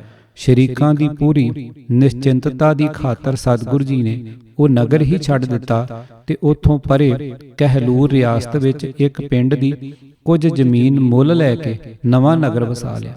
ਖਲਕਤ ਨਾਲ ਪਿਆਰ। ਬੇਗਾਨੇ ਰਾਜ ਵਿੱਚ ਹਿੰਦੂ ਜਨਤਾ ਦਿਨੋਂ ਦਿਨ ਦੁੱਖਾਂ ਦੇ ਮੂੰਹ ਪੈਂਦੀ ਜਾ ਰਹੀ ਸੀ। ਉਹਨਾਂ ਦੁਖੀਆਂ ਨੂੰ ਕੋਈ ਸਹਾਰਾ ਨਹੀਂ ਸੀ ਦਿਸ ਰਿਹਾ। ਸਤਿਗੁਰੂ ਜੀ ਅਸਾਮ ਤੱਕ ਲੰਬੇ ਦੌਰੇ ਤੇ ਗਏ। 5 ਸਾਲਾਂ ਦਾ ਸਫ਼ਰ ਚੱਲਿਆ। ਮਾਲਵੇ ਦੇ ਬਾਂਗਰ ਵਿੱਚ ਲੋਕਾਂ ਨੂੰ ਪਾਣੀ ਦੀ ਬਹੁਤ ਕਿੱਲਤ ਸੀ। ਰਸਤੇ ਵਿੱਚ ਸ਼ਰਧਾਲੂ ਸੇਵਕ ਜੋ ਮਾਇਆ ਭੇਟ ਕਰਦੇ ਰਹੇ, ਸਤਿਗੁਰੂ ਜੀ ਉਹ ਸਾਰੀ ਹੀ ਪਾਣੀ ਖੁਣੋਂ ਔਖੇ ਲੋਕਾਂ ਦੇ ਕਸ਼ਟ ਕੱਟਣ ਲਈ ਵਰਤਦੇ ਗਏ ਤੇ ਲੋੜ ਅਨੁਸਾਰ ਖੂਹ ਤੇ ਬੌਲੀਆਂ ਲਗਾਉਂਦੇ ਗਏ। ਜਦੋਂ ਆਪ ਅਸਾਮ ਵਿੱਚ ਸਨ ਤਾਂ ਔਰੰਗਜ਼ੇਬ ਨੇ ਮਿਰਜ਼ਾ ਰਾਜਾ ਰਾਮ ਸਿੰਘ ਨੂੰ ਅਸਾਮੀਆਂ ਦੇ ਵਿਰੁੱਧ ਫੌਜ ਦੇ ਕੇ ਭੇਜਿਆ। ਜੰਗਾਂ ਦੇ ਮੌਕੇ ਤੇ ਲੁੱਟਮਾਰ, ਸਾੜ ਫੂਕ, ਕਤਲੇਆਮ ਤੇ ਇਸਤਰੀਆਂ ਦੀ ਬੇਪਤੀ ਤਾਂ ਹੋਣੀ ਹੀ ਹੋਈ। ਗੁਰੂ ਤੇਗ ਬਹਾਦਰ ਸਾਹਿਬ ਨੇ ਆਪਣਾ ਪੂਰਾ ਰਸੂਖ ਦੋਹੀਂ ਪਾਸੀਂ ਵਰਤ ਕੇ ਸੁਲ੍ਹਾ ਕਰਾਈ ਤੇ ਖਲਕਤ ਨੂੰ ਬਿਪਤਾ ਤੋਂ ਬਚਾਇਆ। ਹਰ ਥਾਂ ਆਪ ਨੇ ਇਹੀ ਸਿੱਖਿਆ ਦਿੱਤੀ ਕਿ ਜਿਉਣ ਦੇਵੋ ਤੇ ਜੀਵੋ, ਨਾ ਕਿਸੇ ਨੂੰ ਡਰਾਵੋ ਤੇ ਨਾ ਕਿਸੇ ਤੋਂ ਡਰੋ। ਜਦੋਂ ਔਰੰਗਜ਼ੇਬ ਦੀ ਕੁਟਲ ਰਾਜਨੀਤੀ ਦੇ ਕਾਰਨ ਸਾਰੇ ਭਾਰਤ ਵਿੱਚ ਜ਼ੁਲਮ ਦੀ ਅੱਗ ਮੱਚ ਗਈ, ਹਿੰਦੂ ਲੋਕ ਸਹਿਮ ਗਏ। ਨਿਤਾਣੇ ਜੇ ਹੋ ਕੇ ਹਰ ਕਿਸਮ ਦੀ ਮਾਰ ਤੇ ਨਿਰਾਦਰੀ ਅੱਗੇ ਇਉਂ ਸਿਰ ਨਵਾਉਣ ਲੱਗ ਪਏ ਕਿ ਉਹਨਾਂ ਦੇ ਅੰਦਰੋਂ ਮਨੁੱਖਤਾ ਦਾ ਅਹਿਸਾਸ ਮੁੱਕਣ ਲੱਗ ਪਿਆ। ਤਾਂ ਗੁਰੂ ਤੇਗ ਬਹਾਦਰ ਸਾਹਿਬ ਨੇ ਕਮਾਲ ਦਰਜੇ ਦੀ ਸੂਰਬੀਰਤਾ ਵਿਖਾ ਕੇ ਉੱਚੇ ਤੋਂ ਉੱਚੇ ਦਰਜੇ ਦੀ ਮਨੁੱਖਤਾ ਦਾ ਆਦਰਸ਼ ਸਿਖਾਇਆ। ਦੁਨੀਆ ਦੇ ਲੋਕ ਆਪਣੇ ਵਾਸਤੇ ਜਿਉਰੇ ਸਨ। ਸਤਿਗੁਰੂ ਜੀ ਨੇ ਆਪਣੀ ਜਿੰਦ ਭੇਟਾ ਕਰਕੇ ਇਹ ਪੂਰਨੇ ਪਾਏ ਕਿ ਦੂਜਿਆਂ ਵਾਸਤੇ ਜੂਣਾ ਮਰਨਾ ਹੀ ਅਸਲ ਮਨੁੱਖਤਾ ਹੈ। ਤਾਲੀਮ ਉਹਨਾਂ ਦੀ ਬਾਣੀ ਵਿੱਚੋਂ। ਗੁਰੂ ਤੇਗ ਬਹਾਦਰ ਸਾਹਿਬ ਦੀ ਬਾਣੀ ਦੀ ਤਾਲੀਮ ਸਮਝਣ ਵਾਸਤੇ ਹੇਠ ਲਿਖੀਆਂ ਗੱਲਾਂ ਨੂੰ ਆਪਣੇ ਸਾਹਮਣੇ ਰੱਖਣਾ ਪਵੇਗਾ। ਨੰਬਰ 1, ਉਹਨਾਂ ਦੇ ਸਾਰੇ ਹੀ 60 ਸ਼ਬਦਾਂ ਵਿੱਚ ਕੋਈ ਇੱਕ ਲਫ਼ਜ਼ ਵੀ ਫਾਰਸੀ ਅਰਬੀ ਦਾ ਨਹੀਂ ਹੈ। ਨੰਬਰ 2, ਕਿਤੇ ਵੀ ਉਹਨਾਂ ਇਸਲਾਮ ਦਾ ਰਤਾ ਪਰ ਜ਼ਿਕਰ ਨਹੀਂ ਕੀਤਾ। ਨੰਬਰ 3, ਸਾਰੀ ਹੀ ਬਾਣੀ ਹਿੰਦੀ ਲਫ਼ਜ਼ਾਂ ਨਾਲ ਭਰਪੂਰ ਹੈ। ਨੰਬਰ 4, ਗੁਰਿਆਈ ਦੀ ਜ਼ਿੰਮੇਵਾਰੀ ਸਾਂਭਦਿਆਂ ਸਾਰ ਹੀ ਗੁਰੂ ਤੇਗ ਬਹਾਦਰ ਸਾਹਿਬ ਪੂਰਬ ਦੇਸ਼ ਵੱਲ ਚਲੇ ਗਏ ਸਨ। ਉੱਤਰ ਪ੍ਰਾਂਤ, ਬਿਹਾਰ, ਬੰਗਾਲ ਤੇ ਅਸਾਮ ਵਿੱਚ 5 ਸਾਲਾਂ ਦਾ ਦੌਰਾ ਕਰਕੇ ਵਾਪਸ ਮੁੜੇ ਸਨ। ਨੰਬਰ 5, ਜਦੋਂ ਔਰੰਗਜ਼ੇਬ ਨੇ ਖੁੱਲ੍ਹਮ ਖੁੱਲ੍ਹਾ ਹਿੰਦੂ ਮੰਦਰ ਢਾਉਣੇ ਸ਼ੁਰੂ ਕਰ ਦਿੱਤੇ, ਹਿੰਦੂਆਂ ਨੂੰ ਬਦੋ-ਬਦੀ ਮੁਸਲਮਾਨ ਬਣਾਉਣ ਦੇ ਹੁਕਮ ਜਾਰੀ ਕਰ ਦਿੱਤੇ ਤੇ ਕਸ਼ਮੀਰ ਦੇ ਬ੍ਰਾਹਮਣ ਸਤਿਗੁਰੂ ਜੀ ਪਾਸ ਸਹਾਇਤਾ ਲਈ ਆਏ, ਤਦੋਂ ਵੀ ਗੁਰੂ ਤੇਗ ਬਹਾਦਰ ਸਾਹਿਬ ਮੁੜ ਦੂਜੀ ਵਾਰ ਪੂਰਬ ਦੇਸ਼ ਵੱਲ ਹੀ ਚੱਲ ਪਏ। ਨਗਰਾਂ ਤੇ ਪਿੰਡਾਂ ਵਿੱਚ 1 ਸਾਲ ਦਾ ਚੱਕਰ ਲਾ ਕੇ ਆਖਰ ਆਗਰੇ ਪਹੁੰਚ ਕੇ ਆਪਣੇ ਆਪ ਨੂੰ ਗ੍ਰਿਫਤਾਰੀ ਦੀ ਪੇਸ਼ ਕਰ ਦਿੱਤਾ। ਇੱਥੋਂ ਸਾਫ਼ ਦਿਸ ਰਿਹਾ ਹੈ ਕਿ ਸਤਿਗੁਰੂ ਜੀ ਨੂੰ ਔਰੰਗਜ਼ੇਬ ਦੀ ਚੋਟ ਦਾ ਖਤਰਨਾਕ ਅਸਰ ਪੂਰਬ ਦੇਸ਼ ਦੇ ਹਿੰਦੂਆਂ ਉੱਤੇ ਪੈਂਦਾ ਜਾਪ ਰਿਹਾ ਸੀ। ਪੰਜਾਬ ਵਿੱਚ ਪਹਿਲੇ 8 ਗੁਰ ਵਿਅਕਤੀਆਂ ਦੀ ਹਿੰਮਤ, ਦਲੇਰੀ ਤੇ ਕੁਰਬਾਨੀ ਨਾਲ ਹਿੰਦੂ ਕੌਮ ਦੇ ਦਿਲਾਂ ਵਿੱਚੋਂ ਮੁਗਲਾਂ ਦਾ ਸਹਿਮ ਦੂਰ ਹੋ ਚੁੱਕਿਆ ਹੋਇਆ ਸੀ। ਇੱਥੋਂ ਤੱਕ ਕਿ ਗੁਰੂ ਹਰਗੋਬਿੰਦ ਸਾਹਿਬ ਦੀ ਕਮਾਨ ਹੇਠ ਪੰਜਾਬ ਨਿਵਾਸੀਆਂ ਨੇ ਮੁਗਲਾਂ ਦੇ ਮੁਕਾਬਲੇ ਤੇ ਤਲਵਾਰ ਫੜ ਲਈ ਸੀ। ਸੋ ਗੁਰੂ ਤੇਗ ਬਹਾਦਰ ਸਾਹਿਬ ਨੇ ਆਪਣਾ ਸਾਰਾ ਜ਼ੋਰ ਪੂਰਬ ਦੇਸ਼ ਦੇ ਹਿੰਦੂਆਂ ਵਿੱਚ ਦਲੇਰੀ ਤੇ ਨਿਰਭੈਤਾ ਪੈਦਾ ਕਰਨ ਲਈ ਲਾਇਆ। ਦ੍ਰੋਪਦੀ, ਗੱਜ, ਅਜਾਮਲ, ਧਰੂ ਆਦਿਕ ਦੀਆਂ ਜਿਹੜੀਆਂ ਸਾਖੀਆਂ ਉਹ ਬ੍ਰਾਹਮਣਾਂ ਪਾਸੋਂ ਸੁਣਦੇ ਆ ਰਹੇ ਸਨ, ਉਹਨਾਂ ਦਾ ਹੀ ਮੁੜ-ਮੁੜ ਹਵਾਲਾ ਦੇ ਕੇ ਸਹਿਮੇ ਹੋਏ ਹਿੰਦੂਆਂ ਨੂੰ ਸਮਝਾ ਰਹੇ ਹਨ ਕਿ ਜੇ ਨਿਤ ਸਤਸੰਗ ਵਿੱਚ ਆ ਕੇ ਪਰਮਾਤਮਾ ਦਾ ਆਸਰਾ ਲਵੋਗੇ ਤਾਂ ਤੁਹਾਡੇ ਅੰਦਰ ਵੀ ਇਸ ਜ਼ੁਲਮ ਦਾ ਟਾਕਰਾ ਕਰਨ ਲਈ ਪ੍ਰਭੂ ਹਿੰਮਤ ਪੈਦਾ ਕਰ ਦੇਵੇਗਾ। ਸਤਸੰਗ ਦੀ ਬਰਕਤ ਨਾਲ ਪੈਦਾ ਹੋਈ ਜਥੇਬੰਦੀ ਜਾਬਰ ਦਾ ਮੂੰਹ ਪੁਆ ਦੇਵੇਗੀ। ਸੋ ਗੁਰੂ ਤੇਗ ਬਹਾਦਰ ਸਾਹਿਬ ਦੀ ਬਾਣੀ ਵਿੱਚ ਹੇਠ ਲਿਖਿਆ ਖਾਸ ਲੀਹਾਂ ਉੱਤੇ ਉਪਦੇਸ਼ ਤੇ ਚੇਤਾਵਨੀ ਹੈ। ਨੰਬਰ 1, ਜਗਤ ਦੀ ਅਨਸਥਿਰਤਾ। ਇਹ ਸਰੀਰ ਸਦਾ ਟਿਕਿਆ ਨਹੀਂ ਰਹਿ ਸਕਦਾ। ਮੌਤ ਹਰੇਕ ਨੂੰ ਆ ਦਬਾਏਗੀ। ਧਨ, ਦੌਲਤ, ਇਸਤਰੀ ਤੇ ਪੁੱਤਰ ਕਿਸੇ ਨਾਲ ਵੀ ਸਦਾ ਦਾ ਸਾਥ ਨਹੀਂ ਹੈ। ਜੋ ਬੜਾ ਹਿੱਤ ਪਿਆਰ ਕਰਦੇ ਹਨ, ਮੌਤ ਆਇਆ ਸਭ ਪਰੇ ਹਟ ਜਾਂਦੇ ਹਨ ਤੇ ਮ੍ਰਿਤਕ ਸਰੀਰ ਨੂੰ ਅੱਗ ਵਿੱਚ ਸਾੜ ਆਉਂਦੇ ਹਨ। ਫਿਰ ਜੋ ਮੌਤ ਹਰੇਕ ਉੱਤੇ ਆਉਣੀ ਹੈ, ਉਸ ਦਾ ਇਤਨਾ ਸਹਿਮ ਕਿਉਂ? ਨੰਬਰ 2, ਦੁੱਖ ਸੁੱਖ ਦਾ ਚੱਕਰ। ਦੁੱਖ ਸੁੱਖ ਹਰੇਕ ਨੂੰ ਵਾਪਰਦੇ ਹਨ। ਕਦੇ ਸੁੱਖ ਹੈ, ਕਦੇ ਦੁੱਖ ਹੈ। ਸੁੱਖਾਂ ਦੀ ਪ੍ਰਾਪਤੀ ਤੇ ਦੁੱਖਾਂ ਦੀ ਨਿਵਰਤੀ ਵਾਸਤੇ ਧਿਰ ਧਿਰ ਦੀ ਖੁਸ਼ਾਮਦ ਕੀਤਿਆਂ ਲੋਕਾਂ ਦੀਆਂ ਨਜ਼ਰਾਂ ਵਿੱਚ ਸ਼ਰਮਸ਼ਾਰ ਵੀ ਹੋਈਦਾ ਹੈ ਤੇ ਖੱਜਲ ਖੁਆਰ ਵੀ। ਵੇਖੋ, ਸੁੱਖ ਦੁੱਖ ਤੋਂ ਨਿਰਲੇਪ ਪ੍ਰਭੂ ਤੁਹਾਡੇ ਅੰਦਰ ਵਸਦਾ ਹੈ। ਉਸ ਦੀ ਯਾਦ ਵਿੱਚ ਜੁੜੋ ਤਾਂ ਸੁੱਖਾਂ ਦੁੱਖਾਂ ਵੱਲੋਂ ਬੇਪਰਵਾਹੀ ਹੋ ਜਾਏਗੀ। ਨੰਬਰ 3, ਮੌਤ ਦਾ ਡਰ ਸਹਿਮ ਦੂਰ ਕਰੋ। ਜਿਸ ਪਰਮਾਤਮਾ ਨੇ ਅਨਾਥ ਦ੍ਰੋਪਦੀ ਦੀ ਲਾਜ ਅਹੰਕਾਰੀ ਕੈਰਵਾਂ ਦੀ ਸਭਾ ਵਿੱਚ ਰੱਖ ਲਈ ਤੇ ਉਸ ਨੂੰ ਨਗਨ ਹੋਣ ਤੋਂ ਬਚਾਇਆ, ਜਿਸ ਨਰਾਇਣ ਨੇ ਇੱਕ ਫੁੱਲ ਦੀ ਭੇਟਾ ਤੇ ਪ੍ਰਸੰਨ ਹੋ ਕੇ ਗੱਜ ਨੂੰ ਤੇਂਦੂਏ ਦੀ ਫਾਹੀ ਤੋਂ ਬਚਾ ਲਿਆ, ਜਿਸ ਨੇ ਅਨਾਥ ਬਾਲਕ ਧਰੂ ਨੂੰ ਅਟਲ ਪਦਵੀ ਦੇ ਦਿੱਤੀ, ਤੁਸੀਂ ਵੀ ਜੇ ਉਸ ਦਾ ਆਸਰਾ ਪਰਨਾ ਲਵੋਗੇ ਤਾਂ ਤੁਹਾਨੂੰ ਵੀ ਉਹ ਇਸ ਭਿਆਨਕ ਜ਼ੁਲਮ ਤਸ਼ੱਦਦ ਤੋਂ ਹੱਥ ਦੇ ਕੇ ਰੱਖ ਲਵੇਗਾ, ਤੁਹਾਨੂੰ ਆਤਮਕ ਮੌਤੇ ਮਰਨ ਨਹੀਂ ਦੇਵੇਗਾ। ਨੰਬਰ 4, ਮੋਹ ਦਾ ਤਿਆਗ। ਇਸ ਮੋਹ ਨੂੰ ਛੱਡੋ, ਇਹ ਤੁਹਾਨੂੰ ਸਰੀਰ ਤੋਂ ਉੱਚਾ ਨਹੀਂ ਹੋਣ ਦਿੰਦਾ। ਇਹੀ ਧਿਰ ਧਿਰ ਦੀ ਮੁਥਾਜੀ ਕਰਾ ਰਿਹਾ। ਇਸੇ ਦੀ ਪ੍ਰੇਰਨਾ ਨਾਲ ਦੁਨੀਆ ਦੇ ਚਸਕੇ ਰੰਗ ਤਮਾਸ਼ੇ ਮਿੱਠੇ ਲੱਗ ਰਹੇ ਹਨ ਤੇ ਜੀਵਨ ਸਵਾਰਥੀ ਬਣਦਾ ਜਾ ਰਿਹਾ। ਨਿਰਾ ਆਪਣੀ ਖਾਤਰ ਜਿਉਣਾ ਸਹੀ ਜੀਵਨ ਨਹੀਂ ਹੈ, ਇਹ ਨੀਵਾਂਪਨ ਹੈ, ਇਹ ਆਤਮਕ ਮੌਤ ਹੈ। ਇਸ ਨੂੰ ਤਿਆਗੋ, ਤੁਹਾਨੂੰ ਅੰਦਰ ਵਸਦਾ ਰੱਬ ਦਿਸ ਪਵੇਗਾ ਤੇ ਤੁਸੀਂ ਨਿਡਰ ਨਿਰਭੈ ਹੋ ਜਾਓਗੇ। ਨੰਬਰ 5, ਭੇਖ, ਤੀਰਥ ਤੇ ਤਪ। ਇਹਨਾਂ ਭੇਖੀ ਸਾਧੂਆਂ ਤੋਂ ਬਚੋ। ਇਹਨਾਂ ਨੇ ਨਿਰੇ ਪੇਟ ਪਾਲਣ ਦੇ ਪਰਪੰਚ ਰਚੇ ਹੋਏ ਹਨ। ਤੀਰਥਾਂ ਵੱਲ ਭੱਜਿਆਂ ਤੇ ਪਹਾੜਾਂ ਜੰਗਲਾਂ ਦੇ ਗੋਸ਼ਿਆਂ ਵਿੱਚ ਲੁਕਿਆਂ ਵੀ ਇਹ ਆਈ ਬਿਪਤਾ ਟਲ ਨਹੀਂ ਸਕੇਗੀ। ਸਹਿਮ ਪਿਆ ਹੀ ਰਹੇਗਾ। ਘਟ ਘਟ ਵਿੱਚ ਵਸਦੇ ਪ੍ਰਭੂ ਦਾ ਆਸਰਾ ਫੜੋ, ਸਭ ਸਹਿਮ ਦੂਰ ਹੋ ਜਾਣਗੇ। ਪ੍ਰਭੂ ਦੀ ਯਾਦ ਹੀ ਜੀਵਨ ਦਾ ਸਹੀ ਮਨੋਰਥ ਹੈ। ਜੀਵਨ ਬਰਤਾਂਤ ਸ੍ਰੀ ਗੁਰੂ ਤੇਗ ਬਹਾਦਰ ਸਾਹਿਬ ਜੀ। ਲੇਖਕ ਪ੍ਰੋਫੈਸਰ ਸਾਹਿਬ ਸਿੰਘ। ਆਵਾਜ਼ ਭਾਈ ਗੁਰਜੰਟ ਸਿੰਘ ਰੂਪਵਾਲੀ। ਸਿੱਖ ਅਤੇ ਗੁਰ ਇਤਿਹਾਸ ਸੁਣਨ ਵਾਸਤੇ YouTube channel Gurjant Singh Roopwali subscribe ਕਰੋ। ਵਾਹਿਗੁਰੂ ਜੀ ਕਾ ਖਾਲਸਾ, ਵਾਹਿਗੁਰੂ ਜੀ ਕੀ ਫਤਿਹ।